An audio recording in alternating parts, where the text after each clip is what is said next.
Vonne Vondervoort to the high table.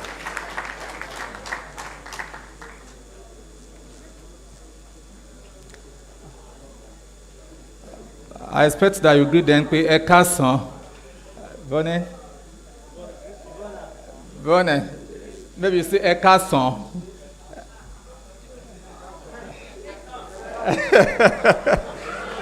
A round of applause for her. The Honorable Commissioner for Agri will soon join us. Permit me to introduce other dignitaries that are here, seated. We have in our midst John Adekunle, the General Manager, Dairy Development of FRIESLAND, CAMPENA.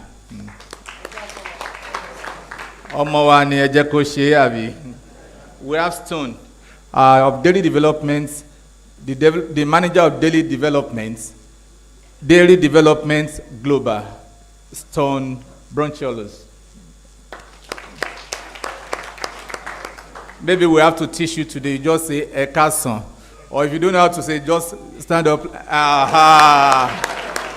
A round of applause for him once again. We equally have here Felix Koulibaly, Corporate Affairs Manager from Ivory Coast. A casson. That is, you are saying good afternoon. Okay, maybe you pay for that. We have Mr. Akonde Samson, Dairy Development Manager. Akinade, Dairy Development Manager. We have Dan Steele, Technical Manager of Barenborg. Is here too.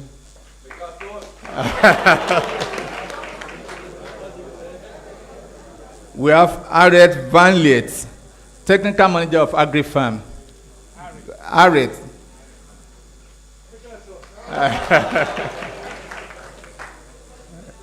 We have Philip Tyson, Director of AgriFarm.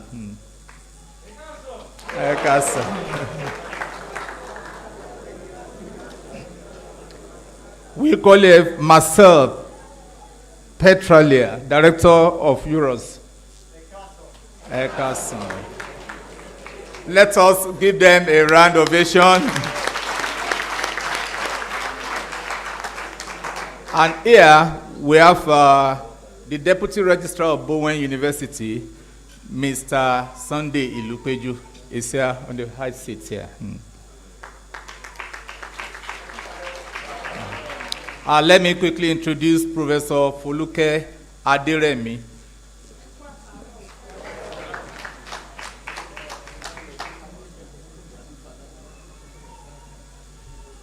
Let me invite Son of the Soil, Honorable Lion Ogunkali, to please come to the front here. A round of applause for him.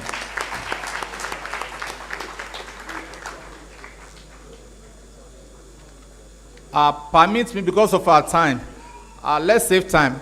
All gbogbo ẹ̀yin ọkùnrin tẹ́ wá ń bí ẹ dìde káwọn obìnrin ká pàtẹ́wọ́ fún wọn. Okay, you are all welcome in Jesus' name. Let's be seated.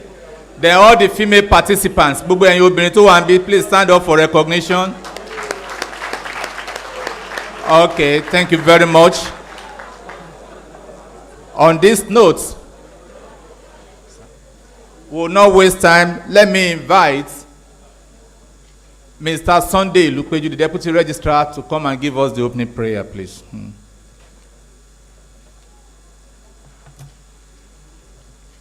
Ẹ jẹ́ á dìde ká gbàdúrà ìjọ.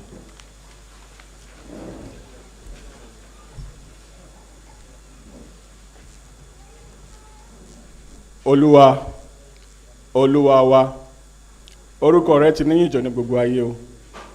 Ẹ̀yin tí ẹ fi inú àwọn ọ̀run tẹ́ fi ṣe ibùgbé yín àti ayé ẹ fi ṣe àpótí ìtìsẹ̀ yín. Àwólẹ̀ níwájú yín, àṣeyín lọ́ba àwọn ọba. Bàbá, ẹ gbà ọpẹ́ wa.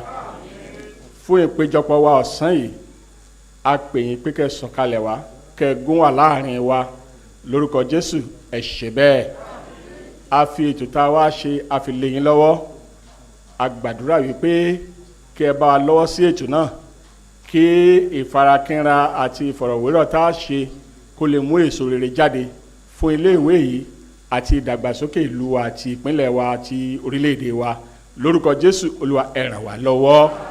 Àwọn tó wá láti òkè òkun láti fi nǹkan yé wa, ẹ jẹ́ kí ọ̀rọ̀ ara wa kó yẹra wa, kí àwọn pẹ̀lú kí wọ́n sì lè fi gbogbo ọkàn wọn tàn wá nínú iṣẹ́ yìí. A dúpẹ́ nítorí pé ẹ gbọ́ àdúrà wa, ìyìn àti ògo fún orúkọ yín lórúkọ Jésù Olúwa wa. Ẹ jẹ́ ká jókòó.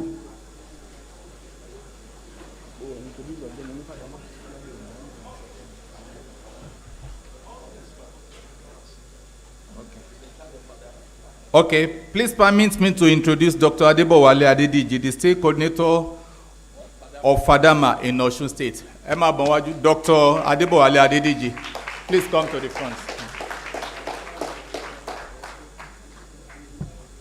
Ẹ jẹ́ á pàtẹ́wọ́ fún wọn, bàbá Fadama nìyẹn.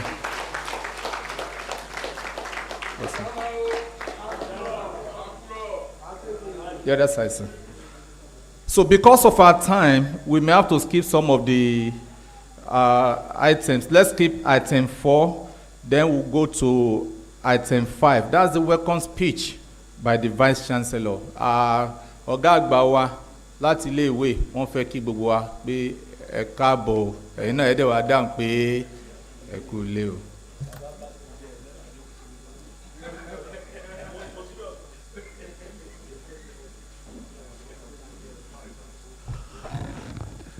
Mo kí wa wípé a káàbọ̀ sí ìpéjọpọ̀ yìí. On behalf of Bowen University, I'm welcoming all of you to this gathering. Ní bínú sí wa, aago mẹ́wàá la fi sí. Ṣùgbọ́n nígbà tí àwọn àlejò wa dé, tán sì sọ wípé àwọn kọ́kọ́ fẹ́ rí àwọn nǹkan tá à ń ṣe náà kó tó di wípé àwọn lè mọ̀ bóyá a tẹ̀síwájú àbí a ní tẹ̀síwájú náà ká tá à ń ṣe. A sì fẹ́ kí tẹ̀síwájú wà torí pé bí tẹ̀síwájú bá Bowen nínú eléyìí tá à ń ṣe kò sí kó má bàa lù. So nítorí a fẹ́ kí tẹ̀síwájú wà láti ní òkè ẹ wá wo àwọn nǹkan tí àwọn ìgbékalẹ̀ tá a ti ṣe. Alright, ẹ jọ wọ́n máa ṣàfù drink bá a ti ń sọ̀rọ̀ yìí. Ẹ gbákàtí gba ẹ pàṣẹ sí ẹnì kejì tí tó fi dé ẹni tó wà níkẹ́ everybody ó rí. So ọwọ́ la fẹ́ kó sọ̀rọ̀ a fẹ́ kéèyàn sọ̀rọ̀.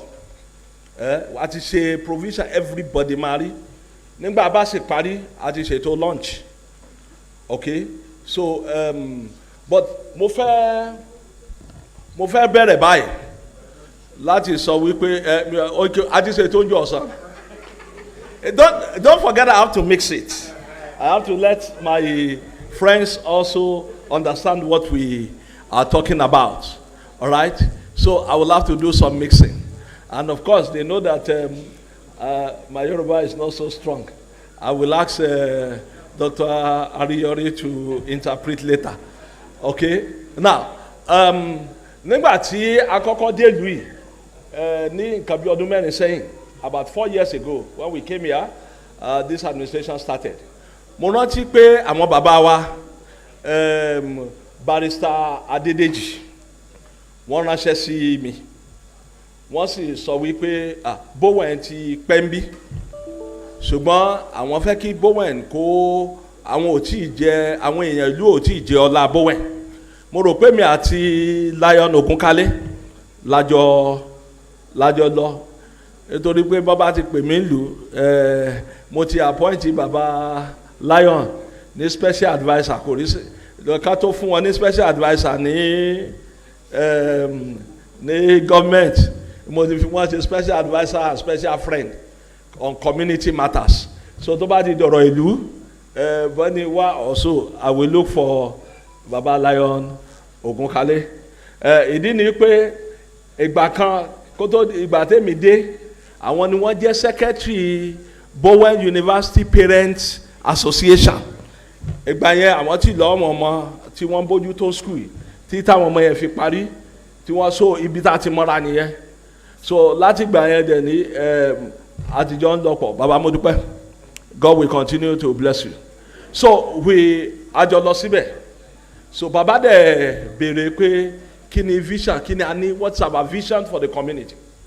And I told bàbá pé mo realize wípé iṣẹ́ ẹran and so on ni à ń ṣe alápàtà and all those stuff wípé nǹkan tá a lè fi ran ìlú lọ́wọ́ ni wípé ká gẹ̀ẹ́tì àwọn bíríìdì màálù tó lè gbé ẹran jáde dáadáa tó jẹ́ pé èyí tẹ̀ ń pa tó jẹ́ pé nígbà yẹn bá parí gbogbo ẹ̀ ń ju kílò 100 kilo lọ gbogbo and so on pé a lè pa màálù kan kéèyàn rí 500-600 kilo and àwọn colleagues mi kan tó bá mi lọ Zaria wọ́n rí màálù kan tó jẹ́ 1 ton irin náà fi ṣe kọ́ bá bọ́pọ̀lù pa kátàkó gbogbo ẹ̀ lọ́sọ̀ lulẹ̀ irin náà fi ṣe mo sọ fún wọn mo ní ó possible so ibi tá a ti ń sọ yẹn tá a ti ń ro bá ti ṣe and so on ni covid gé covid ó jẹ́ ká ṣe ọ̀pọ̀lọpọ̀ nǹkan tí a ní lọ́kàn láti ṣe pẹ̀lú ìlú náà bí yẹn ṣe ń lọ ni through one of our Baptist leaders la fi get àti rí John, where are you? La get àti rí Mr. John táwọn ṣe pẹ̀lú FRIESLAND CAMPENA WAMCO àwọn tó ń ṣe picnic àti 3 Crown so ìgbà tá a bẹ̀rẹ̀ sí sọ̀rọ̀ a rí wípé nǹkan táwa ń rò lọ́kàn ó jẹ́ mọ́ nǹkan tá ń rò lọ́kàn nǹkan tó kàn yàtọ̀ ni pé nígbà táwa ń ro màálù fún ẹran àwọn ń ro màálù fún kí ló ń pè mílíkì a jẹ́ pé ẹ̀ ní mílíkì ní Yorùbá ẹ wá lo ẹ wá já téèbù ẹ wá fi mílíkì sí wàrà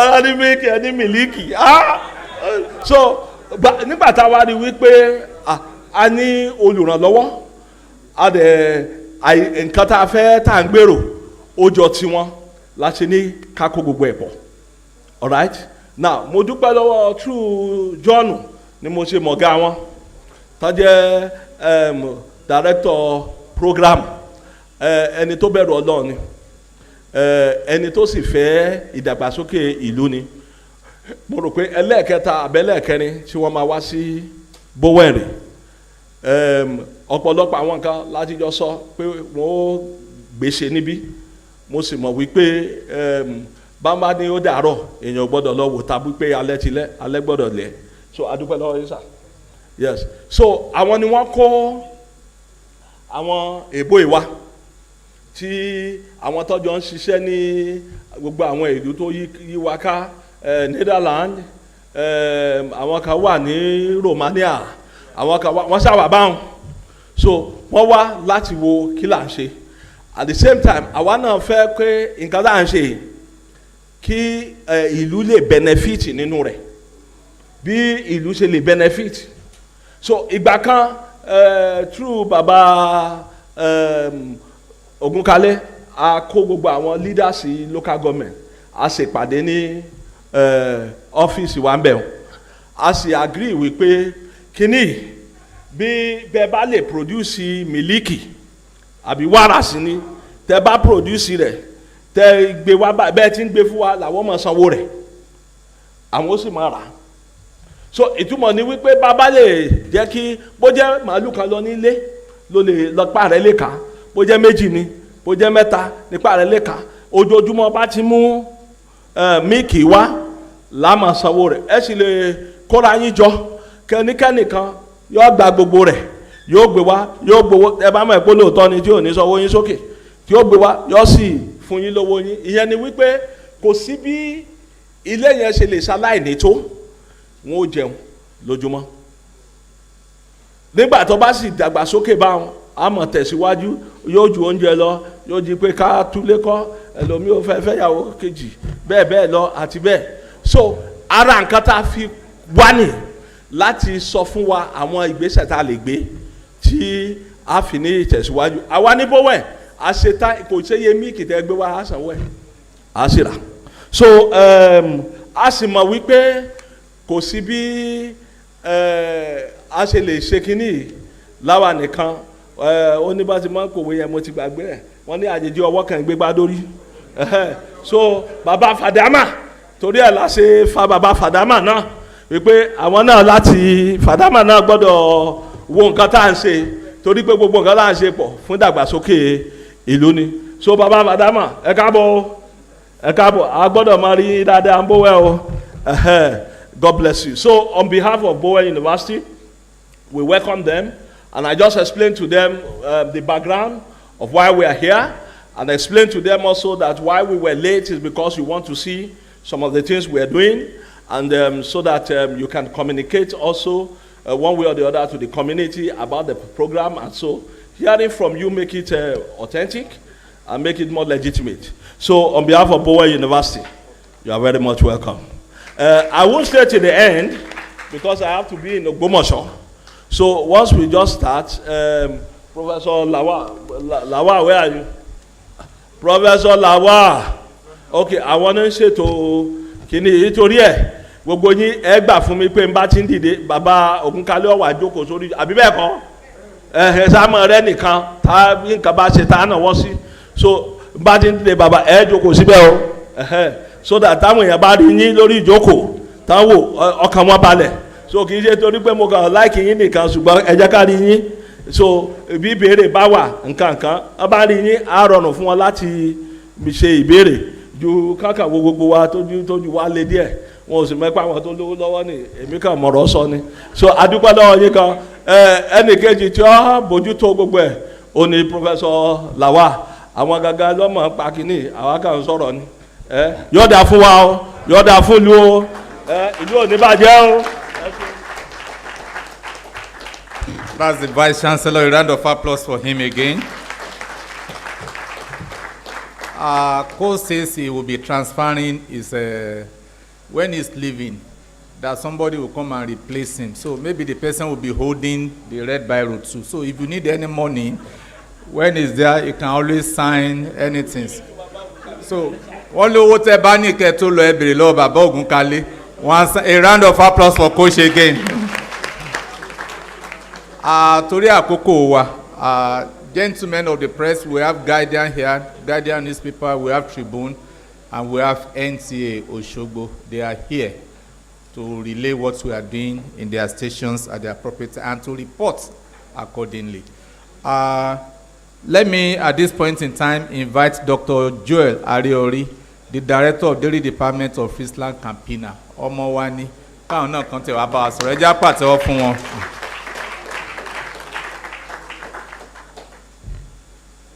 Mo kí gbogbo wa ní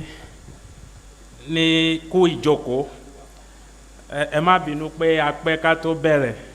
Ṣùgbọ́n a fẹ́ wo ohun tí iṣẹ́ ribiribi tí a ti ń gbé ṣe ní Bowen University bí Vice Chancellor ṣe sọ.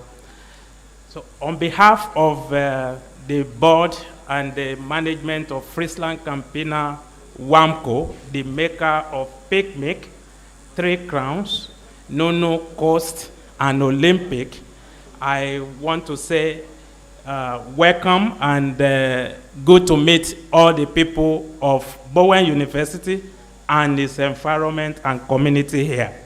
It is our great pleasure that dairy development is having its foundation even in Bowen University here, because this is a knowledge institution.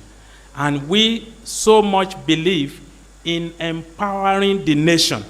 And how do we do it? By transferring the knowledge to the students, to the community that is present around here. So it is our great delight that dairy development is actually working and has started here in this Bowen University. Mo fẹ́ dúpẹ́ lọ́wọ́ the Vice Chancellor of the university for the warm reception that we had with him. Wọ́n gbà wá tọwọ́ tẹsẹ̀ nígbà tá a pàdé wọn. Wọ́n ní ọ̀yàyà, what is passion? Ọ̀yàyà fún iṣẹ́ tí à ń ṣe níbí. And I think it is one of the things that is actually driving us. We see a man that is self-motivated, self-driven, and you don't need to do much. He understands. He wants to lead the way, and which is one of the important features that is making us to connect well and to do some few things. As FRIESLAND CAMPENA, we've been in this journey of backward integration since 2010. I mean backward integration. Of course, our company exists more than that. We celebrated 150 years in last year. So we celebrated 150 years. But at least for this backward integration, we've been working for the past 10 years. Abereni Southwest, we started in the Southwest, Shanghai Farm, then we moved to Oyo State. In Oyo State now, we are collecting up to about 5 million liters of milk, which is very, very small. We are collecting 5 million liters of milk, which is very, very small. If my managing director will come here, he will say it's a tip of the iceberg. That is, it's just a drop into the ocean. There is nothing. So Bowen University is one of the places we are looking for to collect much more. And when the Vice Chancellor was talking, he was talking of if you have one cow. We want more than one cow. I want 1,000. I want you to have 2,000, 3,000. Because I'm expecting from here, if you give me 10,000 per day, I will manage 10,000 liters of milk. So I will manage. I will try to manage it and then still collect more. So what I'm trying to say is there is opportunity in this field. There is business there. A lot of us don't know. When you have the cows, you don't lose the cow. The cow is still yours. But you get more money from the milk. That is the profitability story we are talking about. But if you kill it for beef, it's gone. But this one, you have your cow, you still have money from the milk. So in the long run, you can dispose it, and the little one that is born through it can still continue to give you milk. So that is what we see. It's profitable business, and it's something that we, as FRIESLAND CAMPENA WAMCO, we are ready to offtake the milk. However, we found out that there are some few problems, challenges that we are having as Nigeria. We have issues with the feed. We have issues with the genetics. The type of cattle we have is not the one that can give us 10 liters, 50 liters a day. We have 1 to 2 liters a day. So if we can improve the genetics to give us up to 30 liters, 20 liters, it will be much better. And then we'll have more money from the cows. So we have those problems, and feed is a problem. So that is why the FRIESLAND CAMPENA then thought of what can we do to ensure that we are able to contribute positively to help our farmers. And that is the formation of this consortium. All the people that have been introduced are representing one big company or the other in the world. And they are very renowned company.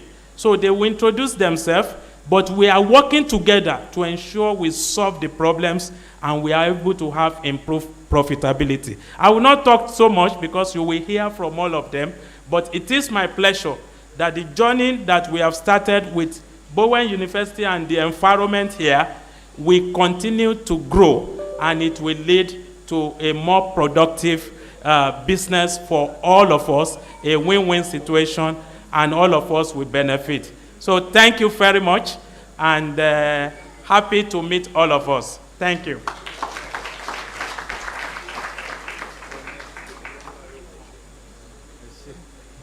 Ẹ jẹ́ pàtẹ́wọ́ fún wọn lẹ́ẹ̀kan sí. Ìkan lára àwọn ọ̀gá dairy development of FRIESLAND, àwọn tó ń ṣe WAMCO milk, nǹkan tó ń sọ fún wa ni pé milk tá à ń rí kò tó. So ìdí nìyẹn tán fi wá tán fi ní òkè o, àwọn ò fẹ́ màálù kan kẹ́nìkan ní màálù kan, bẹ̀yàn lè ní màálù 1,000 pé ní wọ́n máa dùn, ìgbà ńlá máa rí milk mu àti bẹ́ẹ̀ bẹ́ẹ̀ lọ. So nǹkan tó ń sọ fún wa ní ṣókí nìyẹn. Ṣùgbọ́n táwọn òyìnbó wa bá ti fẹ́ bá a sọ̀rọ̀, a máa gba ògbúfọ̀ kó lè yà wá kí gbogbo ẹ̀ lè máa lọ. For your information, there is another twin hall there. Tẹ́ bá ń fi tó wá dà pé orú mu yín jù, another hall wà lọ́hùn yẹn náà tó yẹ pé for our students and some others, they can as well use that hall. there is a viewing center there. To gbogbo nǹkan tá à ń ṣe ń bì ẹ máa rí lọ́wọ́ náà. So there is another hall for those who may wish to go to the other side. It's just directly opposite.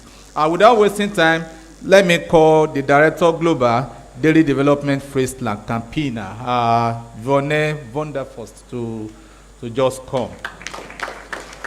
Don't worry, she will speak Yoruba today. Eh?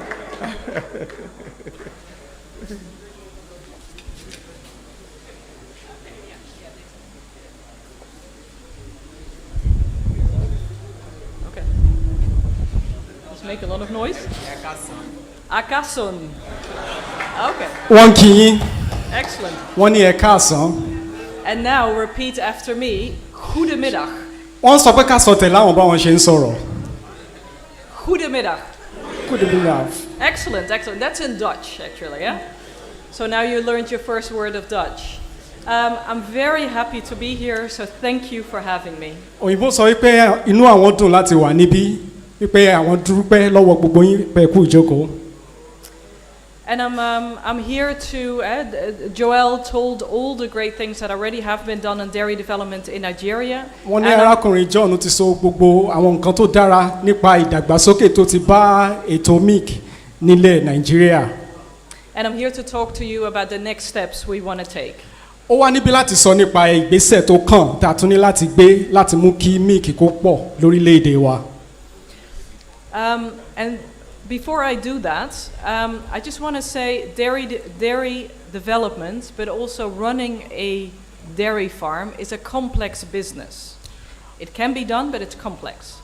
Wọ́n sọ wípé àwọn fẹ́ ká mọ̀ wípé ètò àti gba míìkì lára màálù kìí ṣe nǹkan tó nira bákan náà nǹkan tó nira ni ṣùgbọ́n a nílò láti tẹ̀lé àwọn àlàkalẹ̀ tí òun sọ̀rọ̀ nípa ẹ̀.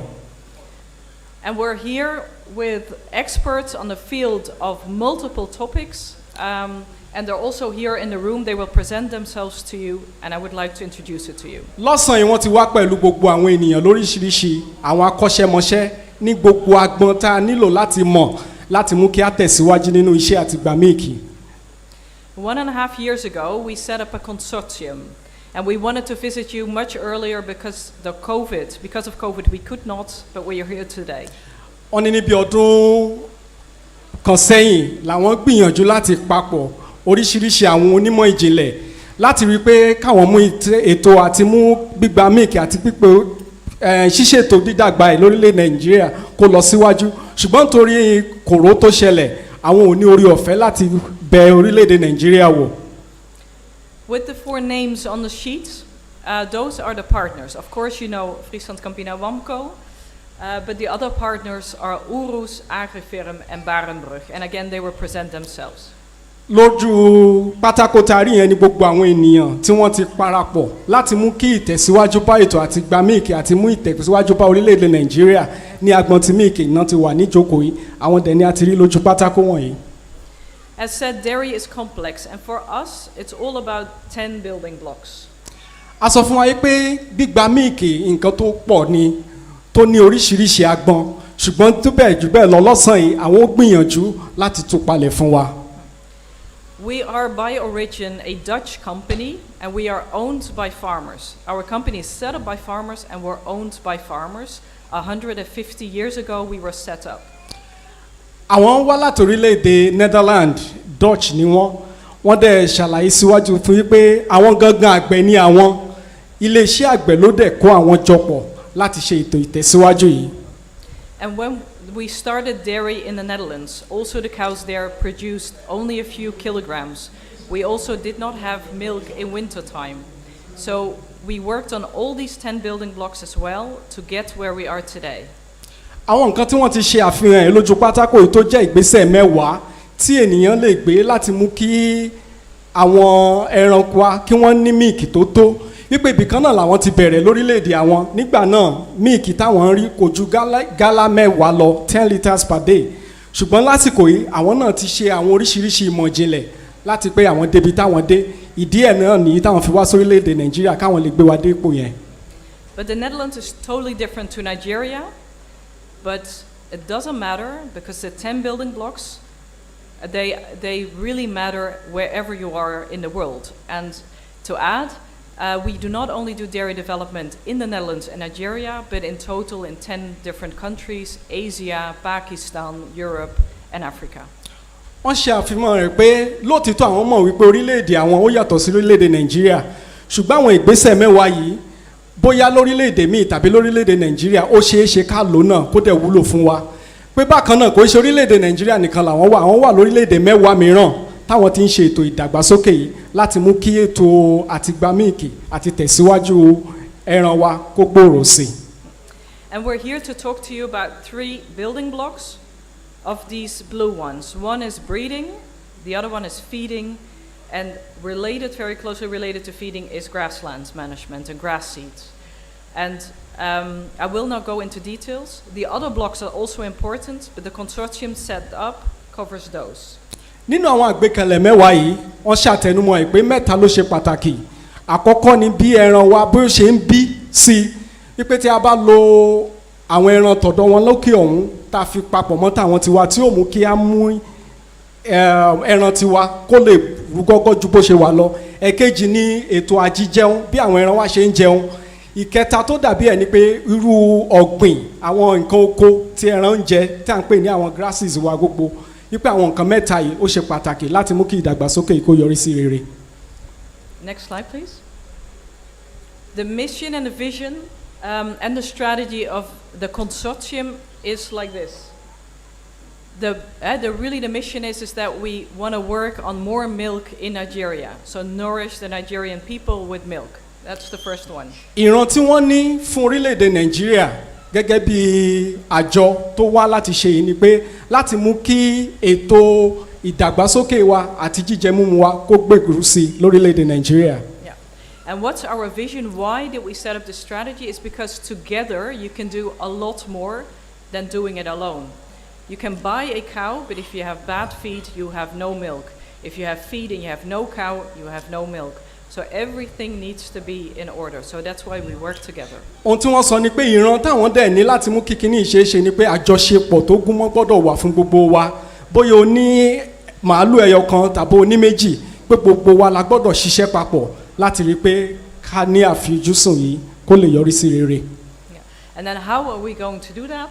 That's in the last column. We are going to first learn the situation in Nigeria for what we do not know yet with the new partners, and then next try to improve nutrition, try to improve breeding, and really the inputs to the farm in order to be able to increase the yields on the farm. Láti lè mú kí àwọn àfojúsùn kó wá sí ìmúṣẹ ọ̀nà wo làwọn ò gbé gbà wọ́n náà táwọn nérò pé àwọn lè gbé gbà ni pé káwọn ọmọ orú ìṣòro wo ni àwa àgbẹ̀ lórílẹ̀‐èdè Nàìjíríà ń dojúkọ nípa ọ̀sìn ẹran wa táwọn bá dẹ̀ ti mọ orú àwọn àdojúkọ tá à ń ní ọ̀nà wo làwọn lè gbà láti ràn wá lọ́wọ́ láti mú kí àwọn ìdojúkọ yẹn kó di ìpẹ̀tẹ́lẹ̀ ká dẹ̀ lè tẹ̀síwájú nínú ìran tí wọ́n ní. Yes, and this is the last slide, thank you. And this is more how it all comes together. So you have the inputs, the partners here have the inputs, but also have the knowledge. And that's how we work together in the box in the middle. And in the end, it's all about bringing more value in the chain, more milk, more value to you as a farmer, to the people in the sector working on knowledge development, and of course more value for the Nigerian people, because there's more and higher quality milk. Wọ́n ti tú àwọn ọ̀nà àti rí àfiyè yìí láti mú kó yọrí sí rere sí ọ̀nà mẹ́ta. Àkọ́kọ́ ni pé gẹ́gẹ́ bí wọ́n ti wá wọ́n ṣetán láti fún wa ní àwọn ohun èlò kan tí ó mú kí ìdàgbàsókè bá ètò ọ̀sìn àwọn màálù wa. Èkejì ni pé tí a bá ti lo àwọn nǹkan tán fún wa yìí wọ́n fẹ́ rí result wọ́n fẹ́ rí àwọn àbájáde wọ́n fẹ́ rí àbájáde nínú àwọn nǹkan tá a ti ṣe tí a bá dẹ̀ ti rí àbájáde yóò mú kí inú wọn dùn láti ṣe síwájú sí nínú ìtẹ̀síwájú iṣẹ́ wọn. And now after me, this is the end of my introduction. The partners will present themselves, and I really hope we also get a good discussion. So please share your questions, concerns, challenges also with the people presenting their story. Thank you very much. Wọ́n dúpẹ́ lọ́wọ́ wa wípé eléyìí yóò jẹ́ ọ̀rọ̀ kékeré tí àwọn ní láti sọ pé ká dìgbọ̀n tẹ́tí sílẹ̀ sí àwọn yòókù àwọn táwọn ó sọ̀rọ̀ kí á dẹ̀ ṣe tán láti béèrè àwọn ìbéèrè gbogbo tí a bá ní. Ẹ ṣé púpọ̀.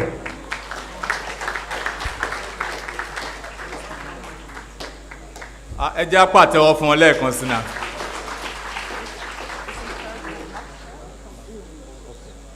Now we want to invite Matt from the director of URUS to come over. Ẹ jẹ́ á pàtẹ́wọ́ fún wọn.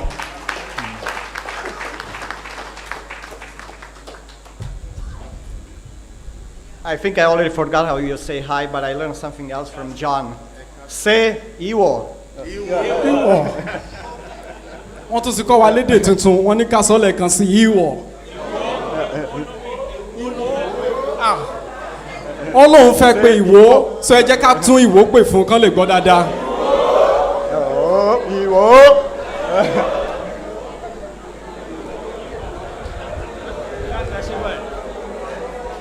bóyá ká ṣe báyìí ẹ̀yin bàbá wa àti ẹ̀yin ya wa ó ní pé ṣé ìwo ẹ mọ̀ pé ìgbà yẹn wà ní ṣé Buhari àbí àwa náà tó wá sọ pé ṣé ìwo ṣé mílìkì tó pọ̀ ṣé wàrà tó pọ̀ tó bá ti ní ṣé ìwo ẹni ṣé wàrà tó pọ̀ abẹ́ẹ̀ni fún wa wàrà tó pọ̀ ni ẹ jẹ́ àpàtẹ́wọ́ fúnra wa. Say Iwo. wàrà tó pọ̀. Say. Yeah. Okay. My name is Marcel Petrutiu, and I'll talk about your favorite subject, cows and genetics. onórúkọ òun ni Marseille ó ní pé òun dẹ̀ ṣetán láti dá wa lẹ́kọ̀ọ́ nípa ètò bí a ṣe lè mú kí ẹran ọ̀sìn wa kó gbèrú sí lórílẹ̀‐èdè Nàìjíríà. But before I talk about that, I want to say a couple of things. Number one, like Yvonne said, please make sure you ask questions. If you have any, stop me and ask questions. wọ́n ní bóun ṣe ń tẹ̀síwájú pé òun fẹ́ ká fetí sílẹ̀ dáadáa ká dẹ̀ ṣetán láti béèrè ìbéèrè pé kò sóhun tó rú wa lójú tóun ò ní dá wa lóhùn. And I will also ask questions, and the best question will get a reward from me. pípẹ́ tẹ bá dẹ̀ dáhùn àwọn ìbéèrè tóun náà bá béèrè ìbéèrè tẹ́niyẹn dẹ̀ dáhùn pé òun ṣetán láti fún ní bọ́ọ̀lù yìí. Okay, so question number one for you. Do you know who that guy is? ìbéèrè àkọ́kọ́ tóun fẹ́ béèrè. Do you know that person on the slide? wọ́n ní ta ló mọ ẹni tí a ṣe àfihàn rẹ̀ lórí pátákó yìí.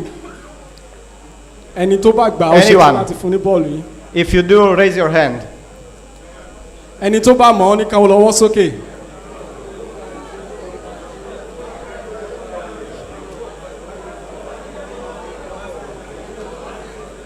Okay. Say. wọ́n ní kẹsàn.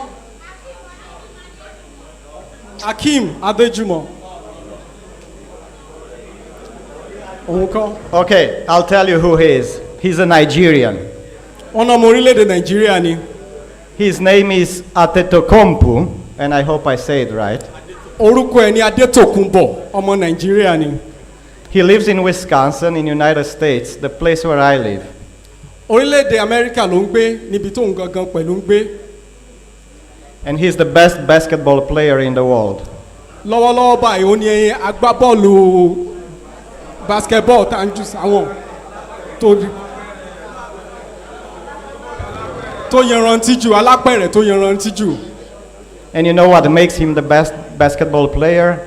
It's his genetics, Nigerian genetics, and the fact that he had some good coaches along the line. pé kéèyàn tẹ̀ tó lè jẹ́ agbábọ́ọ̀lù tó yanrantí jù lórílẹ̀‐èdè àgbáyé ó mì kó wà nú ẹ̀jẹ̀ so dípẹ́ ó wà nú ẹ̀jẹ̀ wa gẹ́gẹ́ bí ọmọ orílẹ̀‐èdè Nàìjíríà láti ṣe rere lágbàáyé. Okay, but there's one more thing about him. People in Wisconsin, they love him. He's the pride of Wisconsin. This guy is the pride of that place. ọmọkùnrin tá à ń sọ̀rọ̀ yìí ògo ló jẹ́ fún orílẹ̀‐èdè àgbáyé gẹ́gẹ́ bí ọmọ orílẹ̀‐èdè Nàìjíríà wọ́n fẹ́ ká pàtẹ́wọ́ láti gbé yẹn lárugẹ. And they love him because he produced results. Results is what matters. Genetics, it's a tool. Environment is a tool. Results is what matters. Keep this in mind. ó sọ fún ẹkùn tó ṣe pàtàkì òun ni àbájáde kí la lè gbé jáde pé lótìtọ́ lè wà nú ẹ̀jẹ̀ lótìtọ́ agbègbè tá a wà ó lè ṣiṣẹ́ ṣùgbọ́n ohun tá a fẹ́ òun ni pé kí la lè rí mú jáde nínú gbogbo tá a bá ṣe. So when we talk about genetics, we look at the first line there where it says phenotype, meaning production, meaning results, is genetics and environment is the effect of the two. So Atetokounmpo is his championship his cap, that's the production, those are the results. And the genetics and the coaches are the environment and tí a bá ń his sọ̀rọ̀ nípa potential. àdámọ́ inter-bímọ́ni àti agbègbè tá a wà méjèèjì ń ṣiṣẹ́ papọ̀ láti mú àbájáde wá fún nǹkan tí èèyàn bá ṣe tán láti ṣe. So we can talk about genetics, but what's more important is to talk, and I'll talk a little bit about type of cows, but what's more important is to talk about results. tí a bá ń sọ̀rọ̀ nípa àbájáde lótìtọ́ ó ṣe pàtàkì fún wa láti mọ̀ pé n tó wà nínú ẹ̀jẹ̀ ó jẹ́ kókó ṣùgbọ́n jù bẹ́ẹ̀ lọ ẹ̀jẹ̀ ẹni ó ṣe pàtàkì fún wa láti mọ̀ nípa ẹ̀ ká lè rí àbájáde tó pé rántí. So what matters for you as dairy farmers is how much milk produced. It doesn't matter how many cows you have, what type of cows you have, what feed them. Those are just tools. What matters is how much milk you make, your production.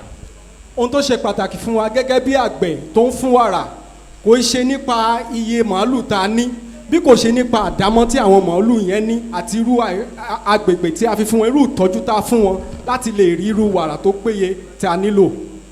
So next chance to get a reward, a couple of questions. What are those numbers in orange there? Do you know what they are?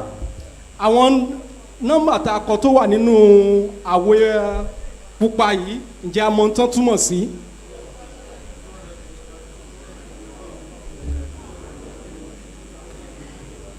wọ́n ní ṣe a mọ ohun tán túmọ̀ sí?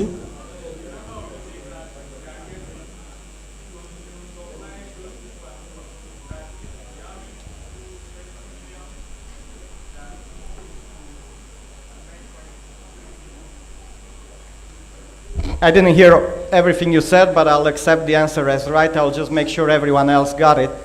22 million is how many cows US had 50 years ago, 50 years ago. ohun tó ń ṣe àtẹnumọ́ ẹ̀ ni pé 22 million tá a rí ó ní iye màálù tá a ní níbi ọdún márùn-ún sẹ́yìn ní ìlú Amẹ́ríkà lọ́hùn nígbà tí population wọn tí iye wọn tó jẹ́ iye tí a kọ síbẹ̀ 9.3 million. And 9.3 is what the number is today. 9.3 million ẹni iye tí màálù yẹn jẹ́ lọ́wọ́lọ́wọ́ yìí 22 million ló jẹ́ níbi ọdún márùn-ún sẹ́yìn ṣùgbọ́n lọ́wọ́lọ́wọ́ yìí ní orílẹ̀-èdè Amẹ́ríkà wọ́n ti ní 9.3 million. So if you calculate 3 times less cows today than 50 years ago. tí a bá ṣe àròpọ̀ gbogbo nǹkan tá a ní a rí pé ìdàgbàsókè ó ti bá iṣẹ́ ètò àti ní màálù àti gbé sókè ní ọdún tó lọ ní ọdún márùn sẹ́yìn ju àsìkò yìí lọ.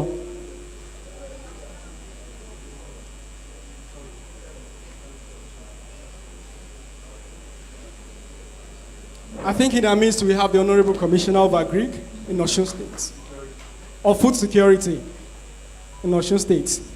Please let's welcome him with a round of applause, please.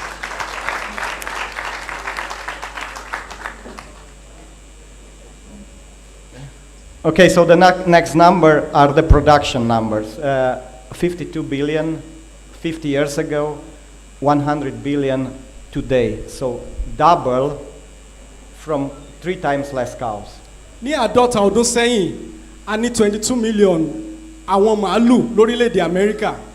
Ní àkókò tá a wà yìí, a ní 102 billion, 52 billion màálù ní orílẹ̀‐èdè Amẹ́ríkà. Wàrà tí à ń gbà nígbà yẹn ní Amẹ́ríkà ní bí àádọ́ta ọdún sẹ́yìn ó jẹ́ 52 million. 52 billion ní wàrà tí wọ́n ń gbà yẹn ṣùgbọ́n wàrà tí wọ́n ń gbà nísìn 102 billion màálù tí wọ́n ń lò nígbà yẹn 22 million ṣùgbọ́n màálù tí wọ́n ń lò nísìn ó kéré 9 million ní màálù tí wọ́n ń lò tó fún wọn ní wàrà tó pọ̀. You look at the number for Nigeria and you judge for yourself. Let's move to the next slide. Euros, the company I work for, all we do is about helping farmers to produce more milk from their cows. Ohun tá à ń ṣe lọ́wọ́lọ́wọ́ gẹ́gẹ́ bí ẹgbẹ́ wọn ni pé wọ́n fẹ́ ran gbogbo àgbẹ̀ lọ́wọ́ láti ní wàrà tó pọ̀ láti ara àwọn màálù wọn. And the best thing we do is help farmers with genetics, so improving their cows, and with reproduction. ohun tí wọ́n dẹ̀ ń ṣe púpọ̀ jù òun ni pé láti ran gbogbo àwọn àgbẹ̀ tó ní àwọn màálù yìí lọ́wọ́ láti gbé àdámọ́ tí àwọn màálù wọn ní lárugẹ kí wọ́n lè ní wàrà tó pọ̀ láti gbà níbẹ̀. Tell me what you think about those cows. Do you like how they look? wọ́n ní ká sọ fún àwọn tarí pẹ̀lú àwọn màálù tí wọ́n ṣàfihàn yìí ṣá fẹ́ràn wọn àbí wọn dára tó láti wò. If I tell you they produce 30 liters per day from mostly grazing, do you like them more? tí mo bá sọ fún wa yìí pé wọ́n fún wa ní 50 lítà 30 lítà wàrà lójúmọ́ 30 jára lítà wàrà lójúmọ́. Okay. Now let's talk again about genetics and sports. Unfortunately, it doesn't work as I wanted, but in the back of these pictures, there's a football player, very famous. Anyone knows who this guy is? Pelé! Yeah. Why I talk about Pelé, do you know where he's coming from? ó ṣàfihàn agbábọ́ọ̀lù mìíràn tá a tún rí lójú pátákó yìí pé ǹjẹ́ gbogbo wa mọ ẹni tí eléyìí ṣe. Brazil, say Brazil. Brazil. Okay, that's why do Brazilians love this guy? kí nìdí rẹ̀ tí àwọn ọmọ orílẹ̀-èdè Brazil tí wọ́n fi fẹ́ràn ọkùnrin yìí? Results, because of those 3 babies there, those 3 cups. ìdí tí a ṣe fẹ́ràn ẹ̀ ni pé ó ń fún wa ní nǹkan tá a fẹ́ a lè rí nǹkan tó ń gbé ṣe ó ti ní àwọn ife lóríṣiríṣi tó ti gbà lásìkò tó ń gbá bọ́ọ̀lù. Now we'll let the football players to bring the World Cups to Nigeria. Let's talk about how we make more milk for the next 2 minutes, and then I hope I'm done. Okay. We let the football players to deal with bringing the World Cup to Nigeria. We talk about cows. a ti sọ̀rọ̀ nípa agbábọ́ọ̀lù tó ń gbé ife wá sórílẹ̀-èdè Nàìjíríà ṣùgbọ́n ẹ jẹ́ ká fìyẹn sílẹ̀ ẹ jẹ́ ká sọ̀rọ̀ nípa àwọn màálù wa tí wọ́n lè mú wàrà tó dára fún wa lórílẹ̀-èdè Nàìjíríà. Those are also cows from Nigeria, what you see on these pictures. àwọn èyí tí ó wà lórílẹ̀-èdè Nàìjíríà tá a fẹ́ mú wá òun láti rí lójú pátákó yìí. So what we want to provide to you is cows that work for the environment. And we believe that cows from Brazil will work very well for the Nigerian environment. ohun tá a fẹ́ mú wá ohun tí àwọn òyìnbó ìfẹ́ mú wá ni àwọn màálù tá a nérò wípé tí wọ́n ti nérò wípé yóò ṣe dáadáa fún wa lórílẹ̀‐èdè Nàìjíríà tí ó dẹ̀ lè mú kí wàrà tá a ń rí kó tún pọ̀ sí ju èyí tá a ń rí lórí àwọn màálù tiwa lọ. And I say that because if you look at data, climate in Brazil, when it comes to rainfall, when it comes to temperatures, very similar to Nigeria. You can look at the map, we don't have to discuss it. wọ́n dẹ̀ gbà pé àwọn màálù yóò ṣe dáadáa lórílẹ̀‐èdè Nàìjíríà torí pé tá a bá wo ètò afẹ́fẹ́ àti àwọn nǹkan tí àwọn ń rí ní orílẹ̀-èdè Brazil ó farajọ ohun tí à ń rí ní Nàìjíríà náà oòrùn òjò àtàwọn afẹ́fẹ́ tá à ń fẹ́. So what are these cows? They're called Girolando, and let's just look at the last few points there. What's important about them? orúkọ tí à ń pè màálù tí àwọn fẹ́ mú wá láti orílẹ̀-èdè Brazil ni Girolando. They're tropical. Go ahead. Girolando wọ́n dẹ̀ ti ṣàfihàn àwọn nǹkan tí màálù yìí ní lára tó fi jẹ́ pé yóò ṣiṣẹ́ yóò dẹ̀ wúlò fún wa lórílẹ̀‐èdè Nàìjíríà. They adapted to tropical conditions, like I said, which means they're heat resistant, tick resistant. wọ́n ní àwọn màálù yìí àwọn náà lè fara da gbogbo àwọn ètò afẹ́fẹ́ ta ní lórílẹ̀‐èdè Nàìjíríà wọ́n lè rìn dáadáa wọ́n lè fara da oòrùn wa wọ́n lè fara da òjò àtàwọn nǹkan gbogbo tá à ń rí lórílẹ̀‐èdè Nàìjíríà. They live long, which means they have long productive lives. They are fertile. They're good mothers. ẹ̀mí àwọn màálù yìí lè gùn dáadáa wọ́n ń jẹun dáadáa wọ́n dẹ̀ lè pèsè wàrà tó dẹ̀ pọ̀ ju tiwa lọ lórílẹ̀‐èdè Nàìjíríà. But finally, what matters for me and should matter for you is their average production of milk, which is over 20 liters per day. ohun tó ṣe pàtàkì fún èmi àti ẹ̀yin ó ní pé àwọn màálù yìí wọ́n lè fún wa ní jára wàrà 20 ní ojúmọ́. So, this is my last slide. I don't want to read what says there. I want to say one other thing that could not show earlier. mo mú ètò ìsọ̀rọ̀ ìwá sí ẹ̀bá ìparí ṣùgbọ́n mo fẹ́ ṣe àtẹnumọ́ àwọn nǹkan wọ̀nyí. I was talking yesterday to some farmers, and they asked me how cows can produce so much milk in Wisconsin. mo ń bá àwọn àgbẹ̀ kan sọ̀rọ̀ lánàá wọ́n dẹ̀ ń bi mí léèrè pé báwo ni màálù yìí ṣe lè fún wa níjàrá wàrà tó pọ̀ tó báyìí lórílẹ̀‐èdè Amẹ́ríkà. And I didn't answer the question, but I told them something else. Because one of the concerns that you have here in Nigeria is that you don't have enough feed. mi ò dáhùn ìbéèrè yẹn sàn-án ṣùgbọ́n ohun tí mo sọ fún wọn ni pé ìdojúkọ kan tá a ní lórílẹ̀‐èdè Nàìjíríà ni pé kò sí oúnjẹ tó fún àwọn màálù wa láti jẹ. But Wisconsin also doesn't have enough feed because 5 months of the year it's covered by snow. Nothing grows there. bákan náà lórílẹ̀‐èdè Amẹ́ríkà wa náà ní oúnjẹ tó tó nítòótọ́ ṣùgbọ́n à ń ṣètò láti ní tó tó. But that can be managed, and I'll let my colleagues talk about that. nítòótọ́ a lè má lo oúnjẹ tó pọ̀ tó fún àwọn màálù wa láti jẹ ṣùgbọ́n a lè ṣètò fún láti rí pé kí àwọn màálù ìkan ní oúnjẹ tó tó. And with the right genetics, you'll get the results, and that's my message. Results matter. pẹ̀lú àdámọ́ tó péye tí àwọn màálù wa bá ní ó di dandan káwa náà rí àbáyọrísí tó dára gẹ́gẹ́ bí àwọn náà ti rí lórílẹ̀‐èdè Amẹ́ríkà. Thank you. èyí ni ìparí ọ̀rọ̀ mi ẹ ṣé púpọ̀.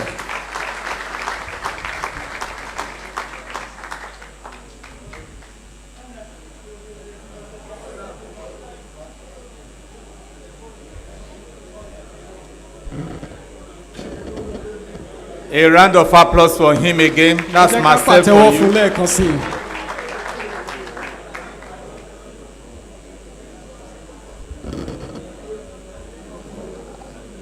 At this point in time, permit me to recognize and welcome the Honorable Commissioner for Agric and Food Security, Honorable Dayo Adewole.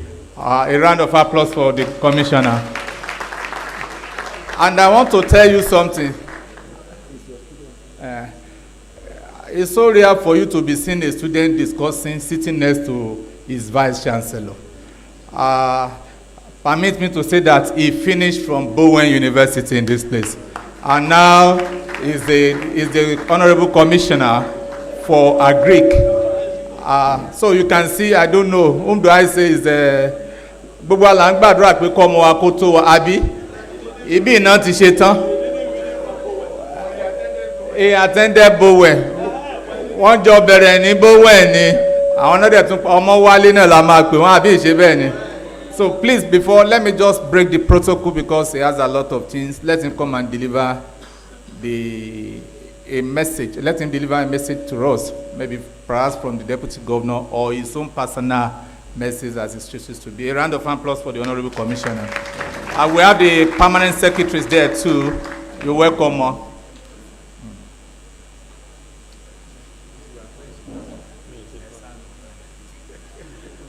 Good afternoon, everybody.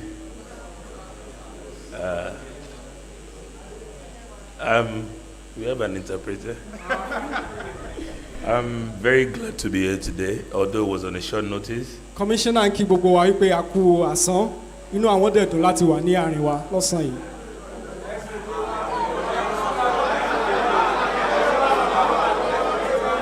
Ní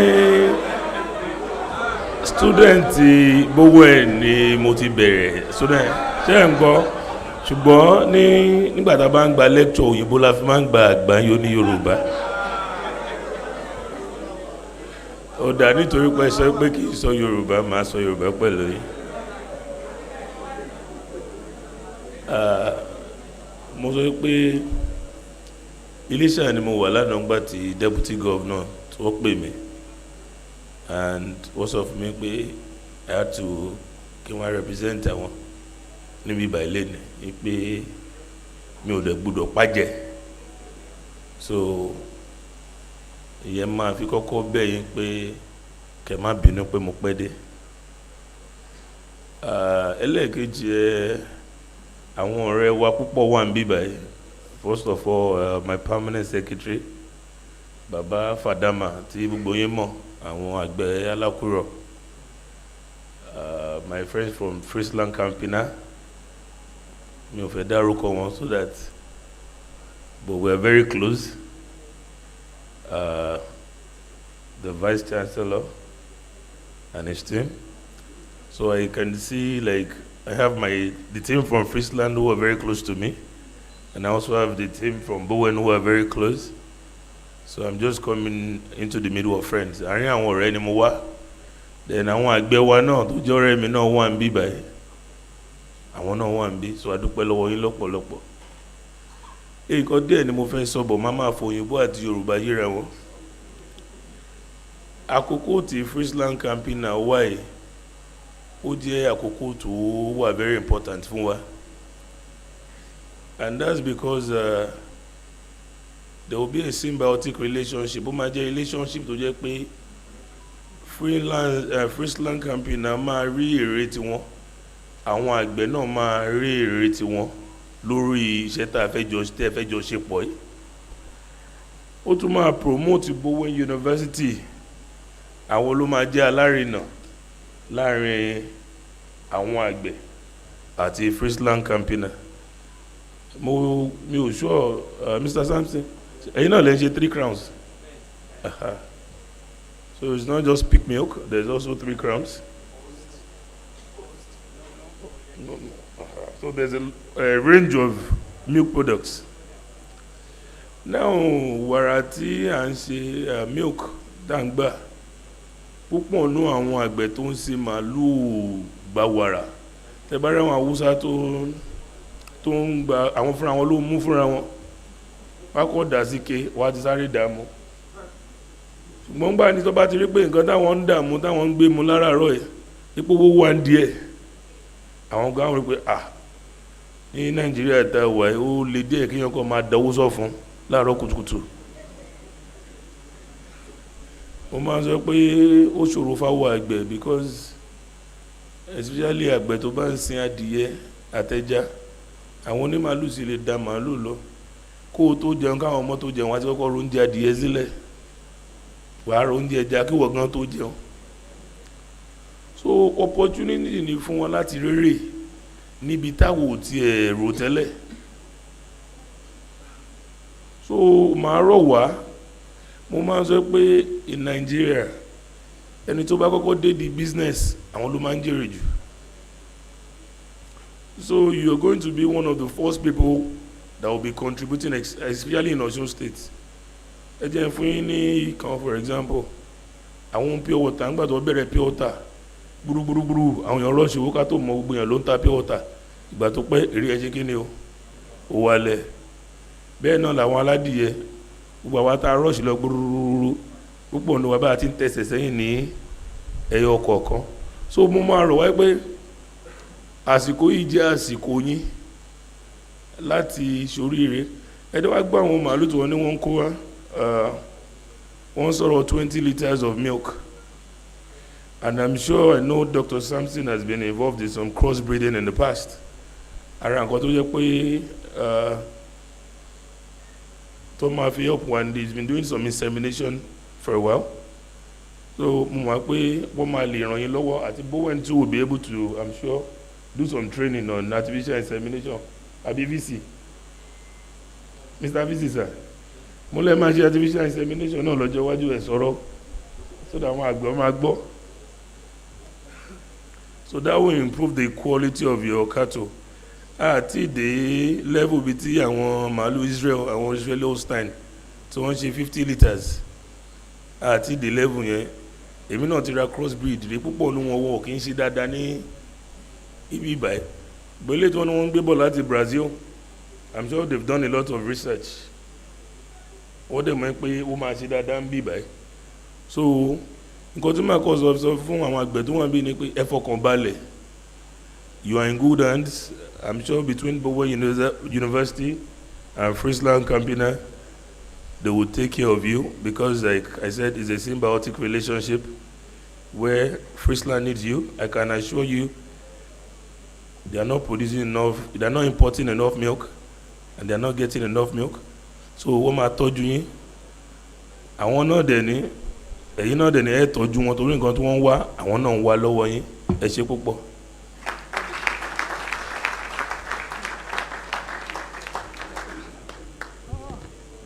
A round of applause for the Honorable Commissioner again. I want to recognize the permanent secretary. You're welcome, ma.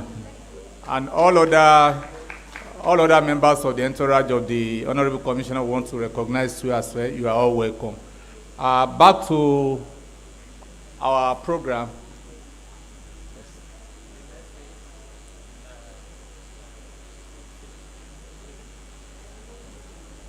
Okay, ẹnì kẹta tá a bá wa sọ̀rọ̀ òun wá láti agri-farm ṣé mo ń sọ lẹ́ẹ̀kan pé bí consortium ni. So his name is Philip Tyson, from the director from Agri-Farm. A round of applause for him too. Thank you. Where is the translator?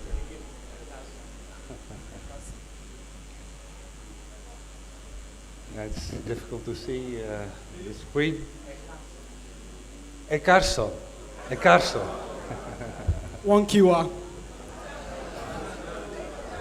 So thank you, Marcel. You made it very hard for me. I don't have anything. Don't have prepared anything fancy, but okay. Could have put a picture of a Dutch football player, but as I'm a Belgian, I will never do it. So. Philip ń dúpẹ́ lọ́wọ́ arákùnrin rẹ̀ tó ti wá ṣáájú láti bá wa sọ̀rọ̀ wípé gbogbo àwọn nǹkan tí wọ́n ti fi hàn yẹn ó ti mú kí iṣẹ́ òun kó kéré láti ṣe nínú ìsọ̀rọ̀ tó ń fẹ́ bá wa ṣe. But I like to do something special. Ṣùgbọ́n òun fẹ́ ṣe ohun kankan tó tún yàtọ̀ nínú àti bá wa sọ̀rọ̀. I just want to change with you. So you stay here, I go there. I think this better because I didn't see the screen. Ó fẹ́ dúró níbi tó ti máa rí àwọn àwòrán tó fẹ́ fi hàn wá.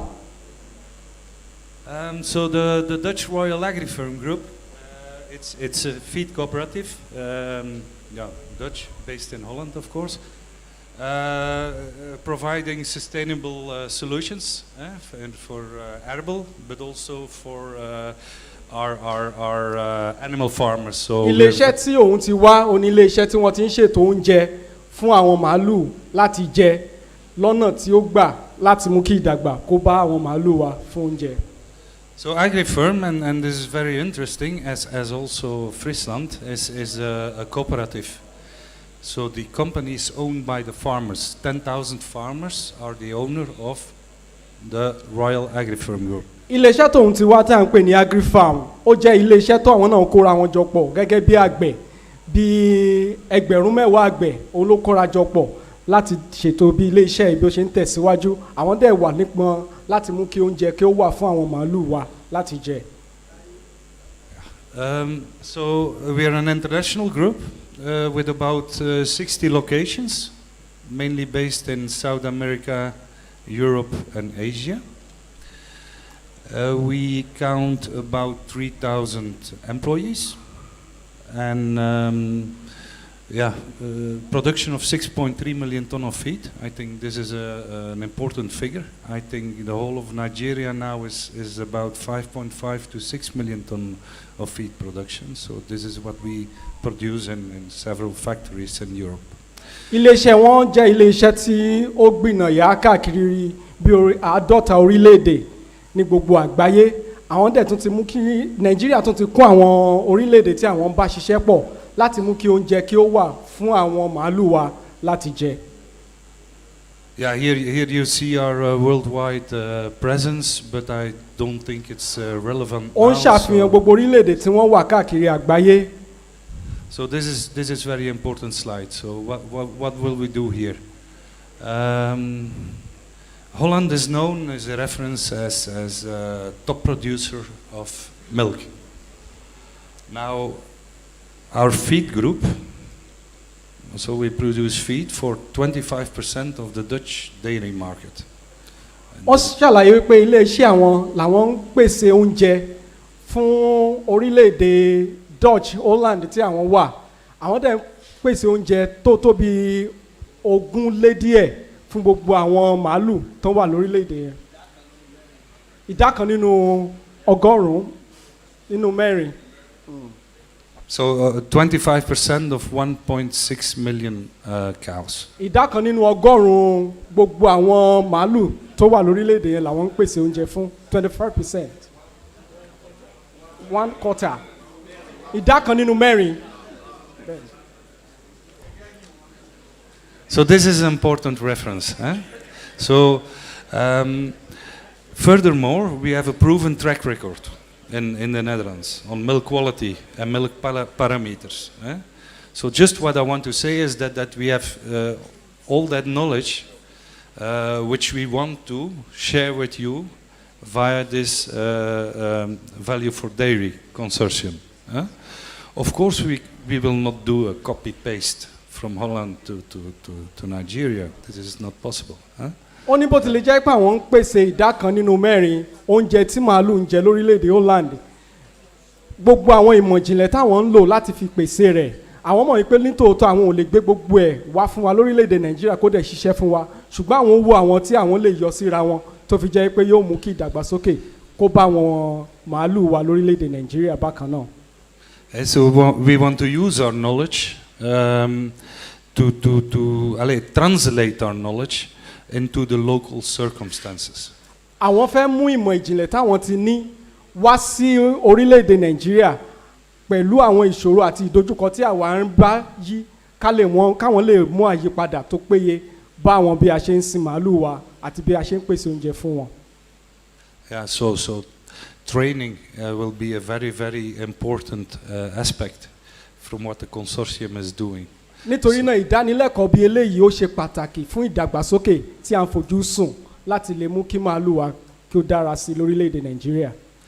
We will be responsible for training in feeding practices and feeding management. Wọ́n dẹ̀ ṣàlàyé pé iléeṣẹ́ àwọn ṣe tán láti rí i pé àwọn wà ní agbọn láti pèsè àwọn ìdánilẹ́kọ̀ọ́ lóòrèkóòrè àti láti fún wa ní àwọn oúnjẹ yìí fún àwọn màálù wa ká lọ wò bí wọ́n ṣe ń ṣe dáadáa sí káwọn lè rí àyẹ̀wò tó péye láti tún tẹ̀síwájú sí. So all of this, what I just said, is summarized in this slide. Yes, next one. Gbogbo àwọn nǹkan tó fẹ́ ṣe yìí òun ni ó ti fi hàn nínú àwọn àwòrán yìí. So there is a question and answer moment. I don't know how long it will take, but maybe we can talk about the biggest challenges in the Nigerian dairy industry. What do farmers expect from us? Ó ṣàlàyé pé àsìkò láti béèrè ìbéèrè yóò wà tí a bá ti ń tẹ̀síwájú sí pé àwọn ọmọ bí ó ṣe pẹ́ sí ṣùgbọ́n àkókò láti béèrè ìbéèrè yóò wà fún gbogbo wa. And how do you think we could best cooperate with you? Thank you. Bóun fẹ́ béèrè ìbéèrè pé báwo gan ni ẹ ṣe lérò pé a lè jọ ṣiṣẹ́ papọ̀ gẹ́gẹ́ bí ìgbìmọ̀ àti ilé iṣẹ́ wọn tí wọ́n ń pèsè oúnjẹ fún àwọn màálù wa. Ẹ ṣé púpọ̀.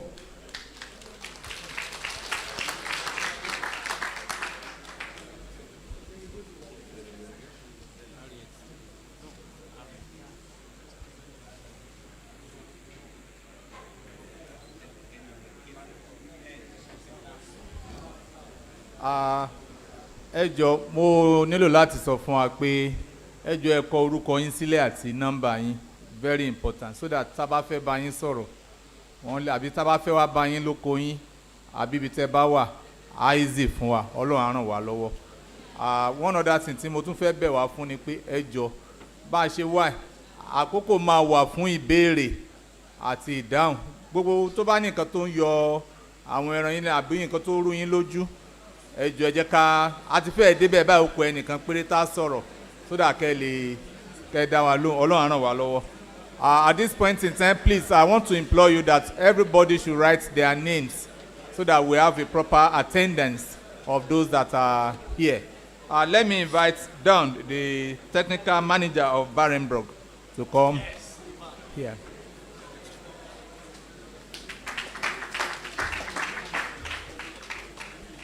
Ekason.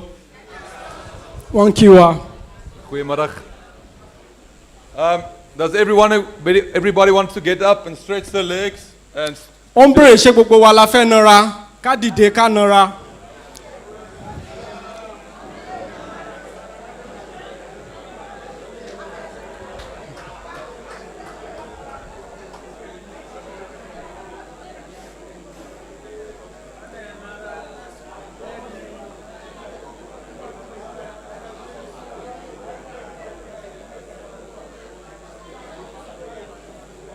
Okay, so let us continue then.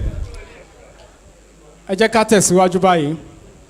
It's really a privilege to be here today and also to see so many agricultural students and their parents attending. Mo mọ rírì àǹfààní tí mo ní láti wà níbí láti bá wa sọ̀rọ̀ gẹ́gẹ́ bí àwa ọ̀gbẹ̀ àti àwọn akẹ́kọ̀ọ́ ní gbọ̀ngàn yìí. With Bowen being a Christian-based university, we should remember it's one of the first demands that was given to us is to multiply, to work the land and to sustain the land. Gẹ́gẹ́ bí àwọn gbèdéke tí a gbé sílẹ̀ fún wa gẹ́gẹ́ bí ènìyàn àti gẹ́gẹ́ bí ibi kẹ́kọ̀ọ́ yìí ó ṣe pàtàkì fún wa pé a ní láti tọ́jú ilẹ̀ wa kí a mú kó gbòòrò sí ká dẹ̀ mú kó sì wà ní ipò tó yẹ kó wà fún ọjọ́ iwájú. Okay, so I'm from Barenbrug. We're a pasture-based forage seed company. Ilé iṣẹ́ tí àwọn ti wá òun ni wọ́n ń ṣètò nípa bí a ti ń ṣètò àwọn ohun ọ̀gbìn tí à ń gbìn tí ó ń jáde fún oúnjẹ tí àwọn màálù wa yóò máa jẹ. So we have 18 operating companies all over the world. Me, myself, I'm from the African country with the worst football team out there, South Africa. Ohun tóun bá wa sọ̀rọ̀ ó wá láti orílẹ̀-èdè South Africa. Àwọn dẹ̀ ń ṣiṣẹ́ papọ̀ pẹ̀lú ilé iṣẹ́ méjìdínlógún tí àwọn ń bá ṣiṣẹ́ papọ̀ káàkiri àgbáyé. But we really understand how to grow grass and how to feed animals. Àwọn ń ṣiṣẹ́ lórí bí a ṣe lè gbin àwọn nǹkan tí ẹran ń jẹ, àwọn koríko tí ẹran ń jẹ káàkiri àgbáyé tí ó dẹ̀ mú kí wọ́n dàgbà sí ní gbogbo ọ̀nà. We also have research and development stations over all 6 continents. And I just want to show you a short 2-minute video of how the breeding process of a new variety works. The video doesn't work? Okay, I'm not going to show you a video then. Lákọ̀ọ́kọ́ fẹ́ fi àwòrán fọ́nrán kan hàn wá tí ó sọ nípa àwọn iṣẹ́ ọ̀gbìn, iṣẹ́ ìmọ̀ ìjìnlẹ̀ tí wọ́n ti ṣe nípa àwọn koríko tí ẹran ń jẹ káàkiri àgbáyé àti àwọn ọ̀nà tí wọ́n ń gbà láti mú kí àwọn nǹkan ọ̀gbìn yìí kó ṣiṣẹ́ papọ̀ fún ìdàgbàsókè àwọn ẹran wa.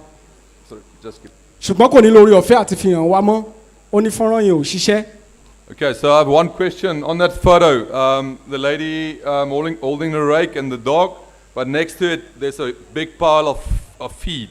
Do you have any idea what that pile of feed represents? Nínú àwòrán tó fi hàn wá yìí, a rí arábìnrin tó dúró síbẹ̀ tó mú ajá lọ́wọ́, ṣùgbọ́n lẹ́gbẹ̀ẹ́ a rí koríko tí a kó sẹ́gbẹ̀ẹ́ yìí. Ó wá ń bi wá léèrè pé ǹjẹ́ a mọ̀ tí koríko yìí túmọ̀ sí àti tó dúró fún.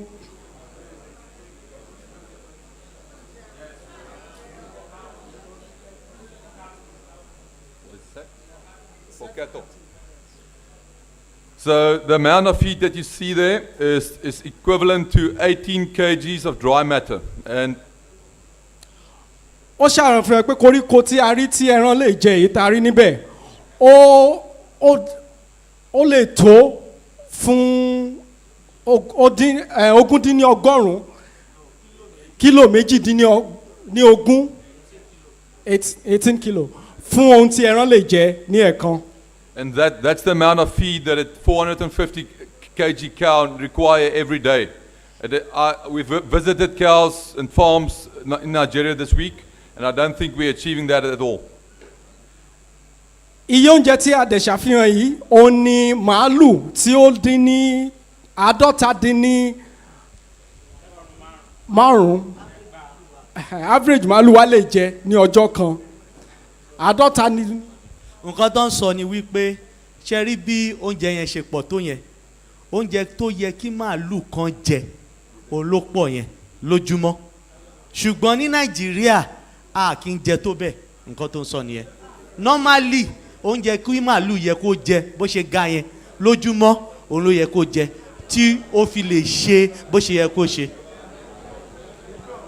Àfikún ẹni pé màálù wa lórílẹ̀‐èdè Nàìjíríà ò tó báyìí láti jẹrú oúnjẹ yìí, ṣùgbọ́n yé oúnjẹ tó yẹ kó jẹ ní lójúmọ́. So we have 2 challenges in Nigeria. During the wet season we have a lot of feed, but it's not great quality, and obviously there also the shortage of feed during the dry season. A ní ìṣòro méjì pàtàkì lórílẹ̀‐èdè Nàìjíríà. Àkọ́kọ́ ni pé lásìkò òjò lótìtọ́ a ní koríko tó pọ̀ fún àwọn ẹran wọn láti jẹ, ṣùgbọ́n ohun tí wọ́n ní lára tó jẹ́ èròjà tó lè kó ṣiṣẹ́ fún ara wọn kò tó, kò dẹ̀ péye. Bẹ́ẹ̀ ni ní ìdàkejì ńgbà tí ò bá sí òjò lásìkò ẹ̀rùn a ní oúnjẹ tó tó fún àwọn màálù wa láti jẹ. So apart from supplying the correct variety seed for these conditions, we also have a strong trainer approach and trainer-farmer approach, where we go through all of these points to help them to grow successful grass.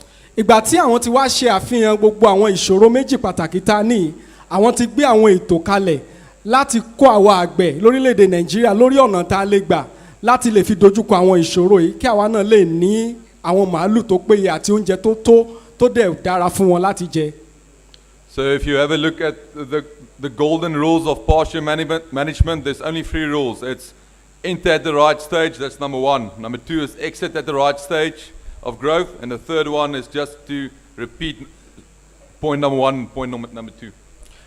ó ṣàfihàn àtẹnumọ́ yìí pé àwọn nǹkan mẹ́ta ṣe pàtàkì nígbà tí a bá ń sọ̀rọ̀ nípa pé kí oúnjẹ tàbí koríko kó wà fún àwọn ẹran wa láti jẹ. Ohun àkọ́kọ́ ni pé kí àwọn koríko yìí kí ó dẹ̀ wà fún àwọn ẹran wa láti jẹ fún gbogbo àsìkò fún ọjọ́ kan tí ó jẹ́ ọjọ́ kan láàrin ọ̀sẹ̀ fún àwọn ẹran láti jẹ. Ẹ̀kejì ni pé kí á ní ibi kọ̀ọ̀kan tí àwọn ẹran lè ti jẹun, kì í ṣe pé kí wọ́n kàn jẹun káàkiri. Ìkẹta ẹ̀ ó ní pé kí àwọn ẹran kó tún ní orí ọ̀fẹ́, kán tún ní àǹfààní sí omi tó tó lẹ́yìn ìgbà tí wọ́n bá jẹun tán. So the best way to achieve this is have short duration but high intensity grazing. So in other words, it's not a big paddock where your cows graze for a month at a time, but it's multiple smaller paddocks where we graze the paddock down and move on to the next one. Àwọn ọ̀nà tí a fi lè gbà láti mú kí a ṣe àwọn àṣeyọrí lórí bí àwọn ẹran ó ṣe máa jẹun ó ní pé ká ní wọn ní ìpín kéékèèké káàkiri oko wa tó fi jẹ́ pé tí wọ́n bá jẹun ní agbọn kan tí wọ́n bá ti jẹ yẹn kanlẹ̀ wọ́n tún lè padà síbòmíì láti jẹun ibi tí wọ́n ti jẹun tẹ́lẹ̀ yóò tún lórí ọ̀fẹ́ láti dàgbà kó tó di pé wọ́n tún padà síbẹ̀. So just getting back to that picture, this is just a graph to illustrate how important that dry matter intake is for milk production, and obviously the higher quality grass you have, the more grass a cow can take in. So that's why we're really focusing on quality. Ohun tí àwọn ń ṣe àtẹnumọ́ ẹ̀ ni pé kò ní dandan wípé kí ẹran wa jẹ koríko tó pọ̀ nìkan bí kò ṣe koríko tó lè fún wọn ní àwọn nǹkan tí ó dára fún wọn láti jẹ, pé níwọ̀n ìgbà tí ẹran wa bá jẹ koríko tó kéré ṣùgbọ́n tó ní àwọn àmúyẹ tó láti lè mú kí wọ́n dàgbà kí wọ́n dẹ̀ pèsè àwọn wàrà tá a nílò láti pèsè, pé eléyìí jẹ́ nǹkan tí àwọn fẹ́ dojúkọ fún àwọn àgbẹ̀ fún ìdàgbàsókè àwọn ẹran wa.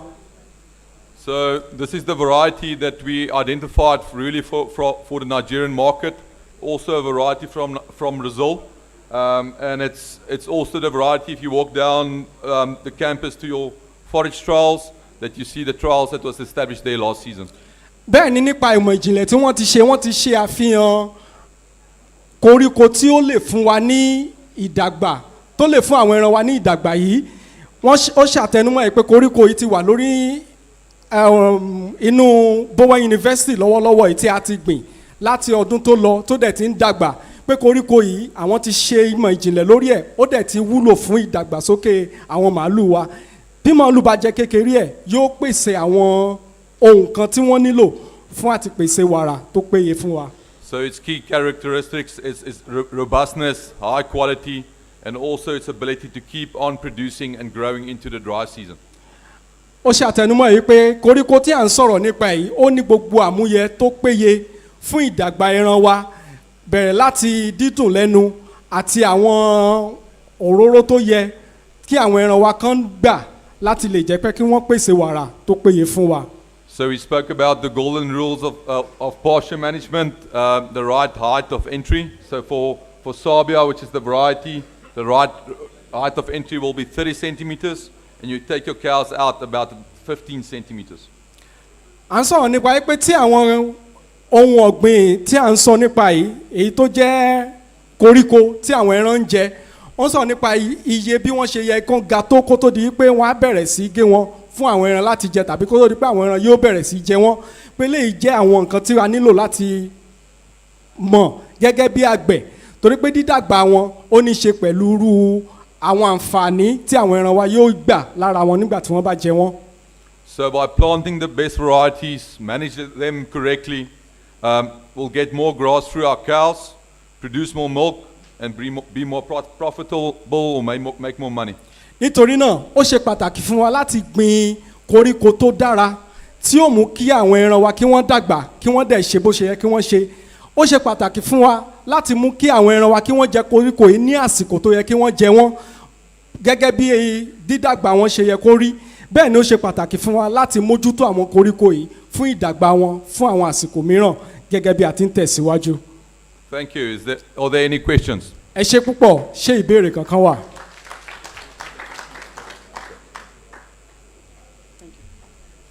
Ẹ jẹ́ àpàtẹ́wọ́ fún ọ lẹ́ẹ̀kan sí. Ẹ ṣé gan. A ti wá débi ìbéèrè. A dẹ̀ ní àrọ́jọ́ musolókun. So a máa fẹ́ wo bóyá èèyàn márùn-ún tó bá ní ìbéèrè. We are presently at the question time. If you have questions, maybe we'll be taking just 5 questions that will lead to many other discussions.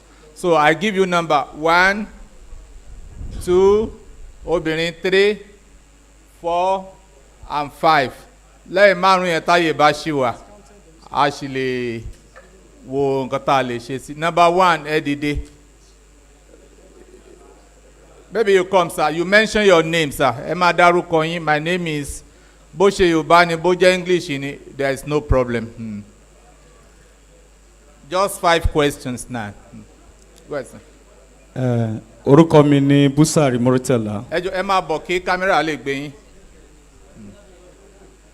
Just 5 questions and okay, sir. That's okay, sir. Orúkọ mi ni Busari Murtala. Mo jẹ́ ọmọ bíbí ìlú Ìwó. Mo sì jẹ́ àgbẹ̀. Mo fẹ́ béèrè torí pé mo ní màálù tí mò ń sìn. Mo dẹ̀ ń dáko. But ọ̀pọ̀ màálù tí mò ń sìn agbésọ́dọ̀ Fúlàní ni. Nítorí a ní ẹ̀kọ́ lórí sísìn rẹ̀ àti ohun tí wọ́n ń yọ ní ara ẹ̀ bíi wàrà. Bọ̀ nínú àwọn ẹ̀kọ́ tí wọ́n kọ́ wa ń bíbá ilé ní àwọn oúnjẹ tí wọ́n pèsè sílẹ̀ yẹn, àkọ́kọ́ ìbéèrè mi nínú ẹ̀ ni pé irú koríko èwo gan-an ni ó dáa fún láti pèsè wàrà yẹn jáde. Ìyẹn lálákọ̀ọ́kọ́, bóyá tí n bá fẹ́ gba màálù mi padà láti lọ máa sìn fúnra mi kí n lè máa rí nǹkan ìpèsè. Ẹlẹ́ẹ̀kejì ìbéèrè mi, wọ́n wá ní yí pé àwọn màálù kan wà tí ó jẹ́ wípé ó bá wẹ́dà wa mú bí báyìí tán fẹ́ kó wá láti South Africa, Brazil wá sí Nàìjíríà. Tí a bá fẹ́ irú ẹ̀ láti lè rà kún eléyìí tá a ní nílẹ̀, ìlànà wo la lè rìn? Ìkẹta ìbéèrè mi ni wọ́n ní wípé àwọn máa ṣe ìdánilẹ́kọ̀ọ́ fún wa. Ẹ bá dá sí méjì péré, it's getting too much. 3 Okay. questions. Ẹ jọ̀ọ́, wọ́n ní àwọn máa ṣe ìdánilẹ́kọ̀ọ́ fún wa lórí bí màálù yẹn bí ó ṣe tètè máa ní àwọn nǹkan àti ìlànà tá a fi máa gba àwọn kinní yẹn. Mi ò tí ì rò pé yẹn ti wáyé báyìí. Ìgbà wo ló máa wáyé àbí wọ́n á pè wá láyé ọ̀tọ̀ ni? Ẹ ṣé.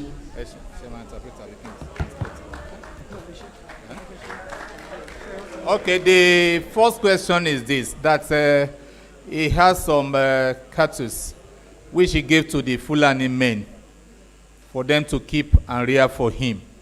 But the question now is this, he said he did not know the whereabouts, what they do, how is he going to be feeding those things appropriately to monitor and to take care of the cattle? That's the first question. The second one has to do with the feed, that what is the appropriate feed for the cattle for him, so that if he's taking it away from the Fulani men, he will be able to know how to feed them.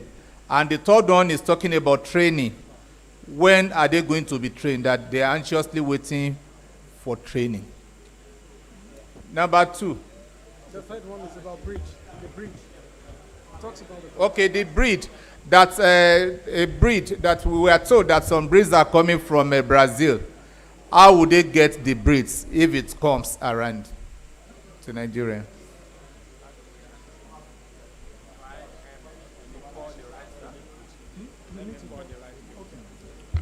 Okay, the first question is, what is the type of feed for the cattle if he wants to feed his cattle? The one we planted here, what are they? That's what I think, though, you will answer that. It's asking about the Girolando pregnant hivers to be brought into Nigeria. What is the process of getting part of that? So I think you will answer that. And the third one is about training. Where is John? You all know him. You know Dr. Sampson. About training, FRIESLAND CAMPENA, we organize and we continue to organize and facilitate the right training. Our FRIESLAND CAMPENA, a máa ṣe yẹn, a máa kọ́ àwọn tó bá yẹ kó wá kọ́ wa, a kó wọn wá, a organize. So nípa training, I think that should answer the training part of it. So, but though you want to start, okay. Yeah, Harry.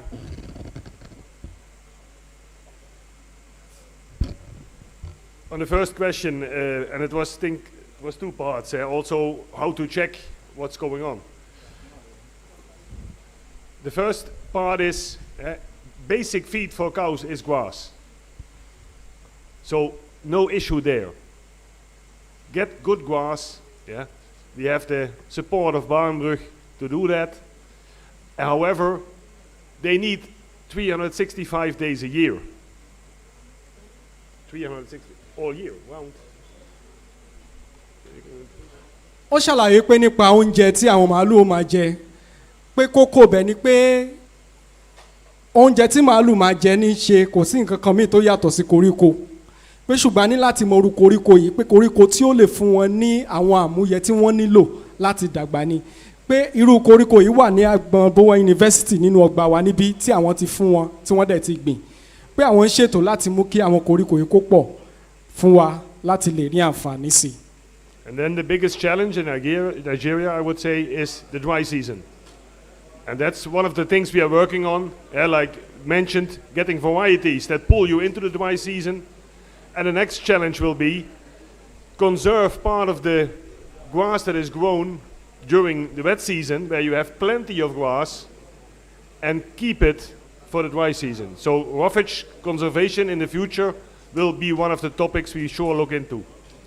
ó náà wọ́n mọ̀ wípé ara ìdojúkọ tá a ní jù lórílẹ̀‐èdè Nàìjíríà ó ní pé tó bá ti di ìgbà ẹ̀rùn àwọn koríko yìí kò kí ń wà tó fún àwọn màálù wa láti jẹ ipò tó ṣe pàtàkì fún àwọn àgbẹ̀ ó ní láti mọ bí a ṣe lè ní àwọn koríko yìí nígbà òjò tá a dẹ̀ lè fi wọ́n pamọ́ kó tó di ìgbà ẹ̀rùn láti pé kí àwọn ẹran wa kí wọ́n lè jẹ báwọn ó ṣe àwọn ìdánilẹ́kọ̀ọ́ fún wa lórí ọ̀nà tí a lè gbà láti fi àwọn koríko yìí pamọ́. And coming back to the second part of the question, it was about if I give an animal, I send an animal to a Fulani, how do I check?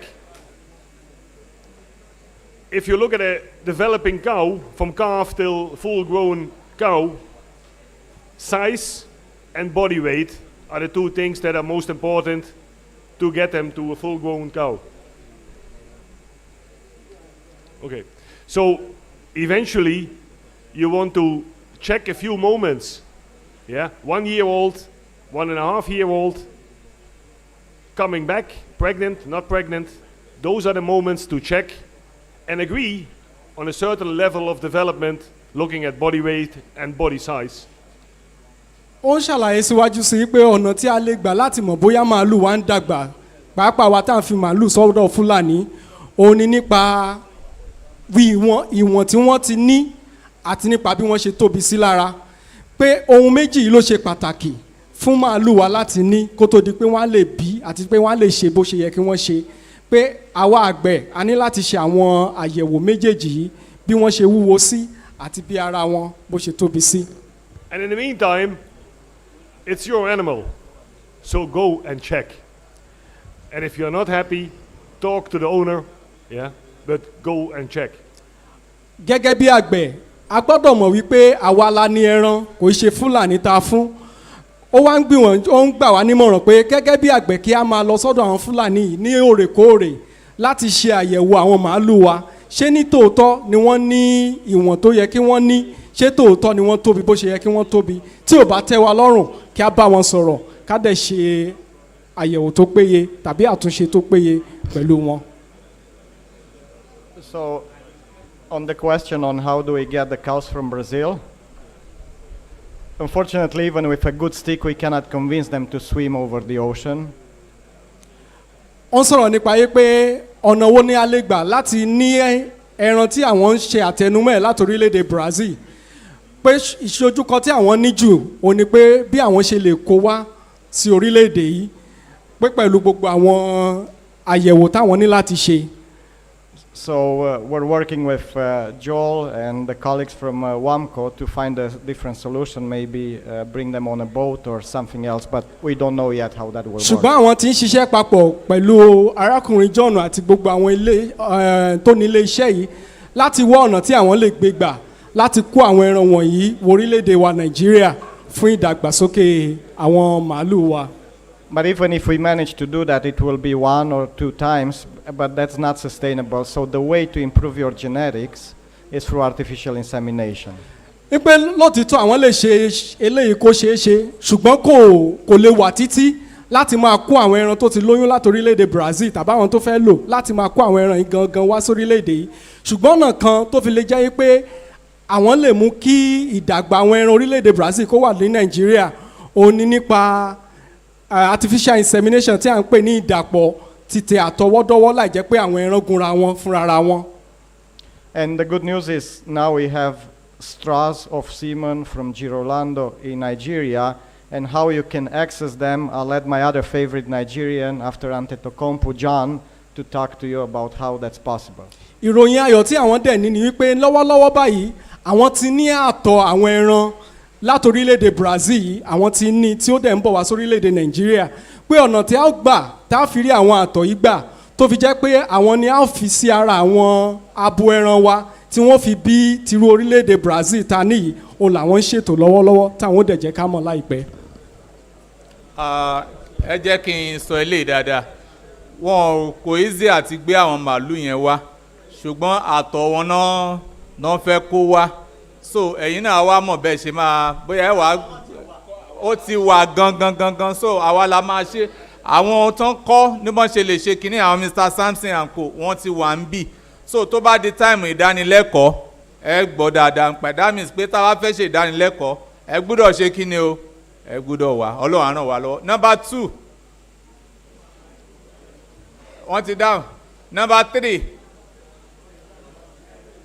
okay ẹ máa bọ̀.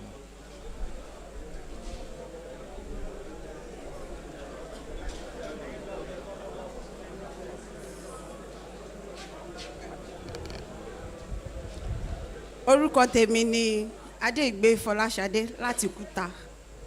Ìbéèrè àkọ́kọ́ tí mo fẹ́ béèrè ni èmi ní ẹ̀gbọ́n tó ní ẹran bọ̀ àwọn òkú fún Fúlàní fúnra wa náà ni wọ́n máa ń dà bọ̀gbá tí wọ́n sọ̀rọ̀ oúnjẹ tí wọ́n máa ń jẹ tí tó ṣàfilẹ̀ gbó pẹ̀lú nǹkan tó ń sọ fún wa. Nǹkan tí mo wá fẹ́ béèrè ni pé oúnjẹ yẹn bí wọ́n ṣe ṣàlàyé fún wa ṣé àwa ta ní í sìn ṣàmàkó wá sínú Bowen àǹdẹ̀ wọ́n sọ pé tí wọ́n bá ti gbin koríko yẹn o tí ó ní time tó máa dàgbà kán tó jẹ tó bá tún jẹ tán wọ́n á fà wọn kan sílẹ̀ ní àwọn period tí wọ́n fi ní jẹ yẹn kí ni àwọn ẹran máa jẹ. Our question is this talking in terms of the feeds that would they have to bring all their flock into Bowen University to feed them? Yes, sir. Ṣáàlì kì í ṣe màálù nìkan ẹlòmíì lè máa ní màálù tó jẹ́ pé ọ̀rọ̀ oúnjẹ màálù òun ń ṣe ṣọ́rọ̀ mi yé yín tó jẹ́ pé ọ̀rọ̀ oúnjẹ màálù nìkan lòun ń ṣe àwọn ọ̀dọ́ wa irú àwọn nǹkan táwa fẹ́ láti wọ́n ti máa wá ṣe training nírú oúnjẹ màálù ọwọ́ àwọn yẹn lẹ́tì rẹ̀ oúnjẹ màálù àwọn màálù ẹlẹ́yìn màálù tẹ́yàn ń dá kiri tí ń lọ kiri kíndé ọba ti lọ kiri jù kò nílẹ̀ gbogbo nǹkan tí wọ́n fi produce wàrà fún yín òní ọ̀dànù so àwọn kan gbọ́dọ̀ wà there must be people who are producing feed that's what I'm saying who they can buy feed from alright or some of them can also produce their feed which they feed their cows not that you take cows around and so on no àwọn màálù eléyìí wọ́n gbọ́dọ̀ wà lójú kan tí wọ́n máa gbóúnjẹ wá fún wọn ni bẹ́ẹ̀ bá fẹ́ kí wọ́n fún yín ní wàrà tó tọ́ so káni kankan má gbé màálù wá jẹ ń bọ́wẹ́ o ẹ má gbé màálù wá jẹ ń bọ́wẹ́ géètì láti ànírànì báyìí o ẹ ṣe o. Thank you very much. Number 4. Yeah. Number 5, please follow him so that we take the questions together. Mommy, na what tell it be mabo. Mommy. Orúkọ mi ni Ṣẹ́gun Animashaun. Ìbéèrè tí mo ní lálákọ̀ọ́kọ́ ni wípé ẹ jọ̀ọ́ ǹjẹ́ a lè rí ìdánilẹ́kọ̀ọ́ lórí báwa gan náà ṣe lè máa compound oúnjẹ yẹn either concentrate or roughages tí ẹ bá lè train wa ní ìdánilẹ́kọ̀ọ́ yẹn kò sí ewéko tó wà káàkiri àgbáyé tí ò sí Nàìjíríà táwa gan ò fúnra lára wa ò lè ṣe tí ó bá jẹ́ pé a máa sanwó fún ìdánilẹ́kọ̀ọ́ yẹn ni tó bá ṣe é ṣe àbí ẹ bá máa rẹ́ tó máa sponsor wa láti lọ sọ́hùn láti lọ́wọ́ akọ lọ́dọ̀ wọn ìyẹn ení ẹlẹ́ẹ̀kejì ìka ò dọ́gba tí a bá rí pẹ̀lú ẹ̀kọ́ tẹ́ ti dá lẹ́kọ̀ọ́ látàárọ̀ tí a bá rí ẹni tó ní interest tí ò tí máa sin màálù tẹ́lẹ̀ bí a kò ní agbára tó bá fẹ́ máa sìn ṣé loan with interest wà àbí loan without interest wà tí ó máa jẹ́ àǹfààní fún ẹ̀kọ́ yìí tí ò ní lọ lásán bẹ́ẹ̀ torí gbogbo wa ṣe kórìjọ yìí kò jẹ́ ìbéèrè tí mo fẹ́ béèrè. Well, his own question is about the feeds. One house, please. He's asking whether it is possible for them to be grouped together for training on what the animals will feed on. That there is no plants you are looking for that you may not be able to get in this country. But if they know it, they can identify it and how to mix, if there's a need for them to prepare concentrates, how would they go about it? So it's basically on training of feeds. Then the second aspect of it has to do with funding, that if somebody is interested, can they get loan? Can they access loan, even if with interest, so for them to be able to get the cows and then maybe they pay later under close monitoring? So do we take, who is taking that one? I think Mr. John can take the last question. The question is that can they access credit facilities in terms of loan, should in case they are interested in starting the cattle business? Is there any arrangement for that from FRIESLAND, CAMPENA? About training. There's a question about training. Then training, that can they have regular training as regards feed, concentrates, and compounding of feed? Mommy, I have a question. Because it's an elderly person. Ẹ káàsán o. Yes, ma'am. Ọgbọ́n ìmọ̀ àtòyè Ọlọ́run fún wa. Ìbéèrè tèmi mi ní Alhaja Kudirat Rufai. Ìbéèrè tèmi ni pé láti lè máa rí àwọn àtọ̀ tẹ́sọ ti màálù yẹn àti ó jẹ koríko tó dára tá lè máa fún màálù wa tó máa fi máa dàbí ti Brazil. Báwo la ṣe lè rí ìyẹn ni kẹ́ tọ́ wa sọ́nà bá ṣe lè rí àbí ibi tí a ti lè máa ríra ìyẹn náà ni ìbéèrè tèmi ò pọ̀. Okay, our question has to do with AI. How would they be able to access, do artificial insemination? So, and the last question. Sorry, let's say the questions. Ẹjọ́, ṣé láwọn akẹ́kọ̀ọ́ ń bí ẹja ní sùúrù ẹjọ́? Àti pẹ́ ṣùgbọ́n ó ti ń tọ́nà your question. Ẹ káàsán o, orúkọ tèmi ni Ramira Múnátìkúta. ìbéèrè tèmi ọ̀pọ̀ pé tí kòkòrò bá mú àwọn màálù kí ni irú oògùn wo la lè mọ fún wọn bá bí eégbọn tí tọmọ wà lára wọn yẹn so. Okay, it's just about if there is any disease noticed in their cattle, how would they treat those diseases? Ẹ káàsán ẹ̀yin àgbẹ̀. Ẹ káàsán o. Kí ọ̀gá mi tó sọ̀rọ̀. Àkọ́kọ́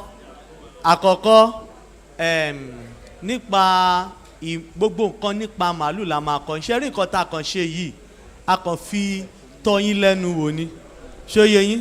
Àwọn èèyàn wa láti FRIESLAND CAMPENA wọ́n máa tọ́ yín sọ́nà lórí ohun gbogbo tẹ́ ẹ máa lè ṣe láti jẹ́ kí màálù yín gbogbo nǹkan tó ń sọ yìí ẹ máa ṣe fúnra yín ni.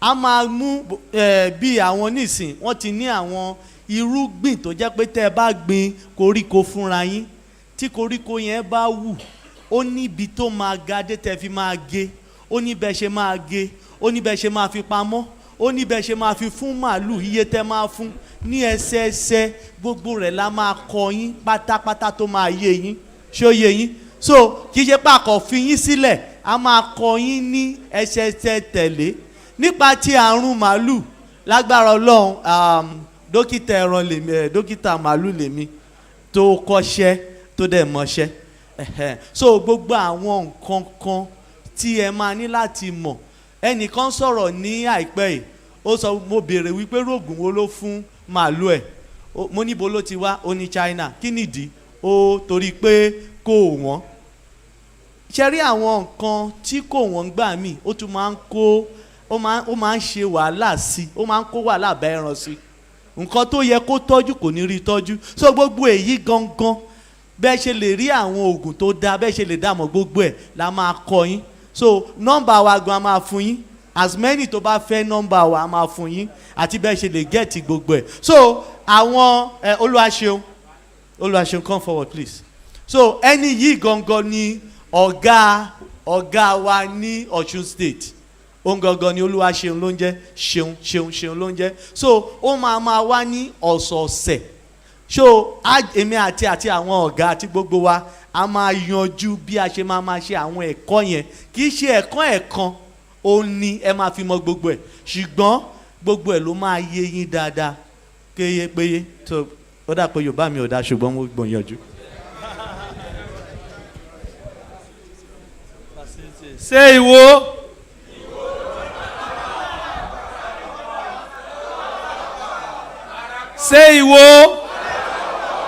ṣé ìwọ èmi ò tèmi yàtọ̀ bí gbogbo yìí ṣe jókòó yìí kò tẹ́ mi lọ́rùn ẹ jẹ́ ká dìde ká pariwo fún ìwọ làwa yìí ṣé ìwọ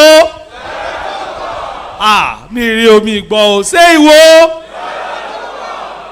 mi ìgbọ́ ọwọ́ gbọ́ níbówó ẹ ṣé ìwọ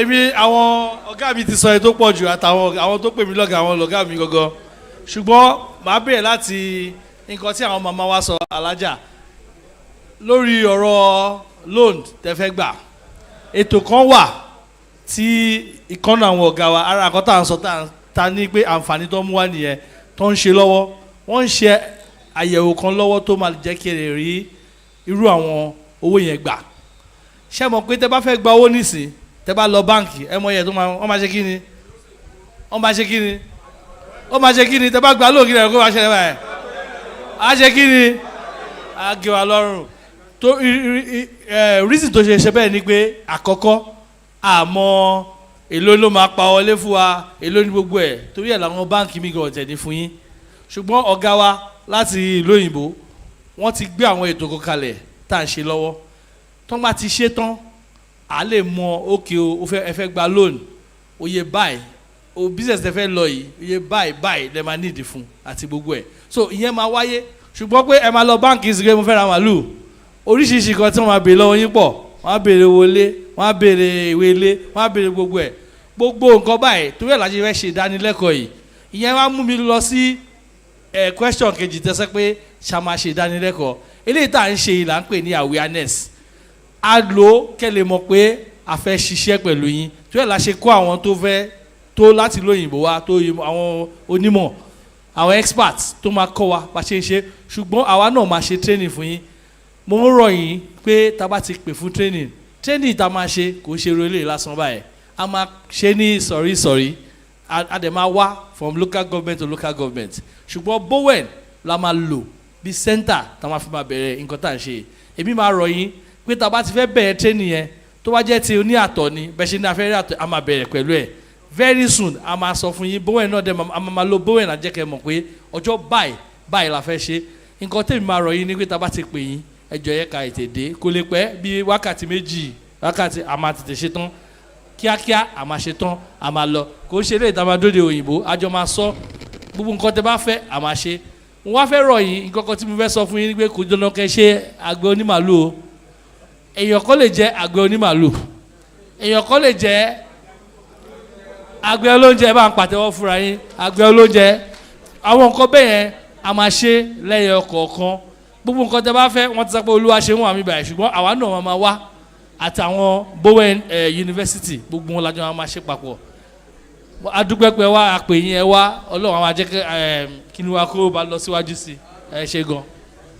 ẹ jẹ́ àpàtẹ́wọ́ fún wọn. On this note, I want to say thanks to everybody. For the vote of thanks, a ti fẹ́ parí, ó yẹ ká dúpẹ́ lọ́wọ́ yín àbí kò yẹ ká dúpẹ́? Bẹ́ẹ̀ tẹ́ sọ pé kò yẹ, a fẹ́ dúpẹ́ lọ́wọ́ yín pé ẹ wá. Àbí bẹ́ẹ̀ ni? So we want to invite Professor Tunde Lawa for the vote of thanks. Babatunde Ọmọ Lawa. Ẹ jẹ́ mo rò pé fẹ́ pàtẹ́wọ́ ẹ bá mi pa dáadáa. Ẹ ṣeun. Tàbí ṣùgbọ́n ò sí ó dá mi lójú pé a ti rí ọ̀pọ̀lọpọ̀ ẹ̀kọ́ kọ́ lónìí ṣùgbọ́n ohun tó dára jù ni pé ká má jẹ́ olùgbọ́ nìkan bí kò ṣe kí ni o olùṣe ara nǹkan tó bà wá jẹ́ ara àrùn wa ní ilẹ̀ adúláwọ̀ òun ni pé a lè sọ̀rọ̀ ṣùgbọ́n tó bá di ibi ṣíṣe a ní lè ṣe ó yé mi nǹkan tẹ́ ń sọ ó yé mi ọ̀rọ̀ owó lẹ̀ ń sọ mò ń gbọ́ hùnùhùnù yẹn ó wọnú etí mi ẹ̀yin èèyàn mi àló ti yé mi sẹ́rí kówó tó dé ó láwọn nǹkan tá a gbọ́dọ̀ máa ṣe Yorùbá ní ẹlẹ́rù ló kọ́kọ́ ń gbé nílẹ̀ náà nígbà tẹ́lẹ́rù bá ti gbé níbi tó gbé wúwo tó bá wá nílò ìrànlọ́wọ́ láti bẹ̀ lọ kí ni àwọn lágbájá tẹ̀mẹ̀dò làkàṣègbè wá ràn mí lọ́wọ́ á rí wípé tàbí ṣùgbọ́n òsì lágbájá yìí ó nílò ìrànlọ́wọ́ tẹ̀mẹ̀dò ó nílò ìrànlọ́wọ́ ṣùgbọ́n kéèyàn kàn jókòó lásán nílùú tèmi ọ̀rọ̀ kan wà ẹnìkan kọ́ ilé ó wá kọ orúkọ kan sára ẹ̀ orúkọ tó kọ sára ilé ẹ̀ ní má jókòó lásán ẹ jọ̀ọ́ ẹ jẹ́ ká bẹ̀rẹ̀ gẹ́gẹ́ bí ọ̀gá wa gíwá iléèwé wa ṣe sọ tí ẹ bá nílò àmọ̀ràn tàbí àwọn ìgbésẹ̀ tí ẹ fẹ́ gbé síwájú sí tẹ́ bá ti jẹ́ ká gbọ́ pẹ̀lú àwọn aláṣẹ FRIESLAND CAMPENA a wà níbí ìdí tá a fi wà níbí nìyẹn ara àdí tí Bowen tó fi wà ní Ìwó nìyẹn Yorùbá ní tójò bá rọ̀ sí ìlú ilẹ̀ ìlú òun ló máa ń fa omi ibẹ̀ mu òjò kan òun ló bẹ̀rẹ̀ sí ní rọ̀ sí ìlú Ìwó báyìí àwa tí a jẹ́ aráàlú Ìwó àti agbègbè ẹ̀ àwa ní kí ẹ jẹ́ ká kọ́kọ́ fà á mu gbogbo àwọn tí wọ́n ti lú òyìnbó wá wọ̀nyí torí tiwa náà ṣe wá tẹ́ ẹ bá mọ ọ̀pọ̀lọpọ̀ owó àti dúkìá tó wọ wíwá wọn wá ẹ mọ̀ wípé owó ribiribi ni wọ́n ná torí náà torí pé a pè yín ẹ̀dẹ̀ wá àdúpọ̀ lọ́wọ́ yín gidigidi a gbàdúrà wípé àdélébáre àrìnàkórè àkòyábí bẹ́ẹ̀ ni yóò ṣe rí o ní orúkọ Jésù Kristi Olúwa wa ẹ wá má kánjú lọ àwọn gíwá ọ̀gá wa wọ́n sọ pé ẹ fi ata ẹ fi po ẹsẹ̀ so ẹ má kánjú lọ o ẹ bá wa pàtẹ́wọ́ fún ọ̀gá wa lẹ́ẹ̀kan sí o ẹ ṣeun. ẹ jọ kí tóúnjẹ bá pọ̀ tó kúnnú lé tá a bá ṣe bó ṣe ká ṣe ó lé ádàrí pé kò tó a fẹ́ bẹ̀ wá ibi tá a wà yìí ẹ jókòó síbẹ̀ wọ́n á wá bá yín wọ́n á fún yín a fẹ́ kẹ́nìkan máa yọ oúnjẹ bọ́n ṣe ń gbé lọ it's not kò dáa tó collect your food be served while as you are seated ọlọ́run á ràn wá lọ́wọ́ there will be group photograph with our guests immediately after the closing prayer. I want to implore all the drivers that are around there to move their vehicles forward so that there could be enough space for group photograph. All the vehicles parked in front of the red hall, please move towards the A-level section. And let me invite Lion Ogunkale to come. My Oga says he must say a word. Benson.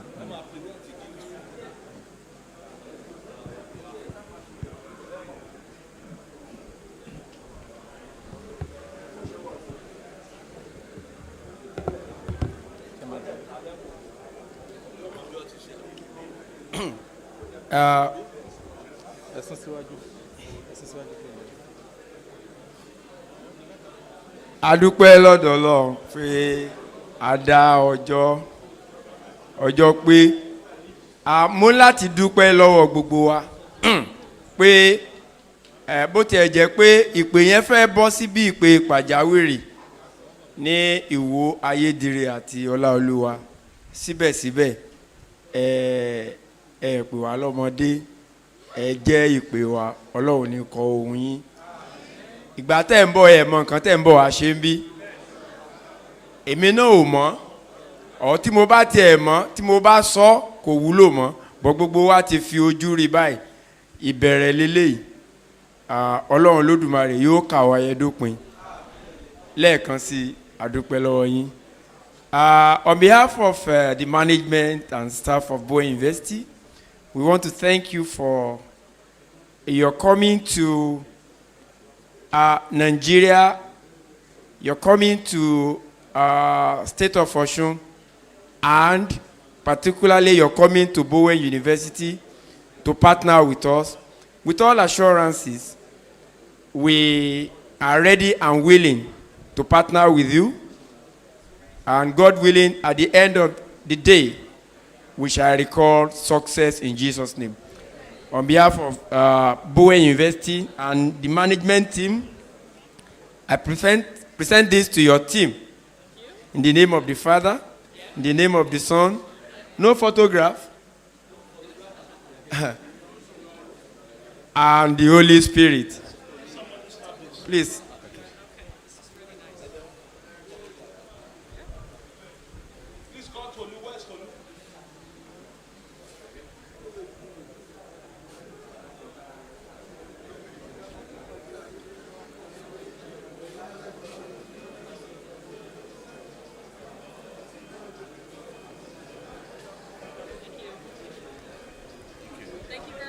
You're welcome.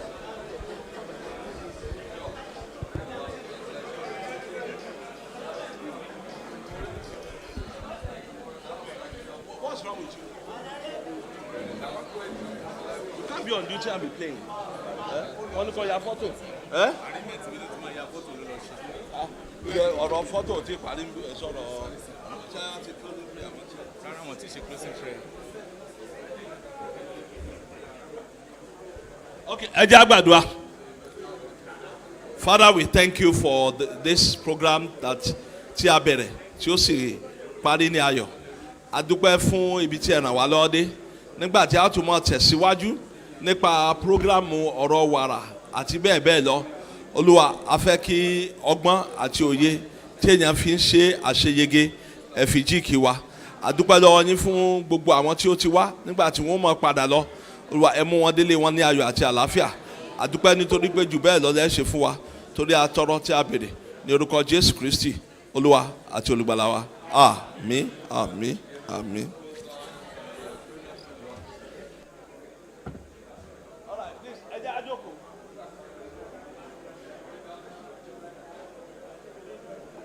ẹ jọ̀ọ́ wọ́n ti gbé oúnjẹ wa dé gẹ́gẹ́ bí a ṣe sọ ẹ jẹ́ ká ra jókòó bẹ́ẹ̀ yẹn oúnjẹ wà fún gbogbo yẹn pátá.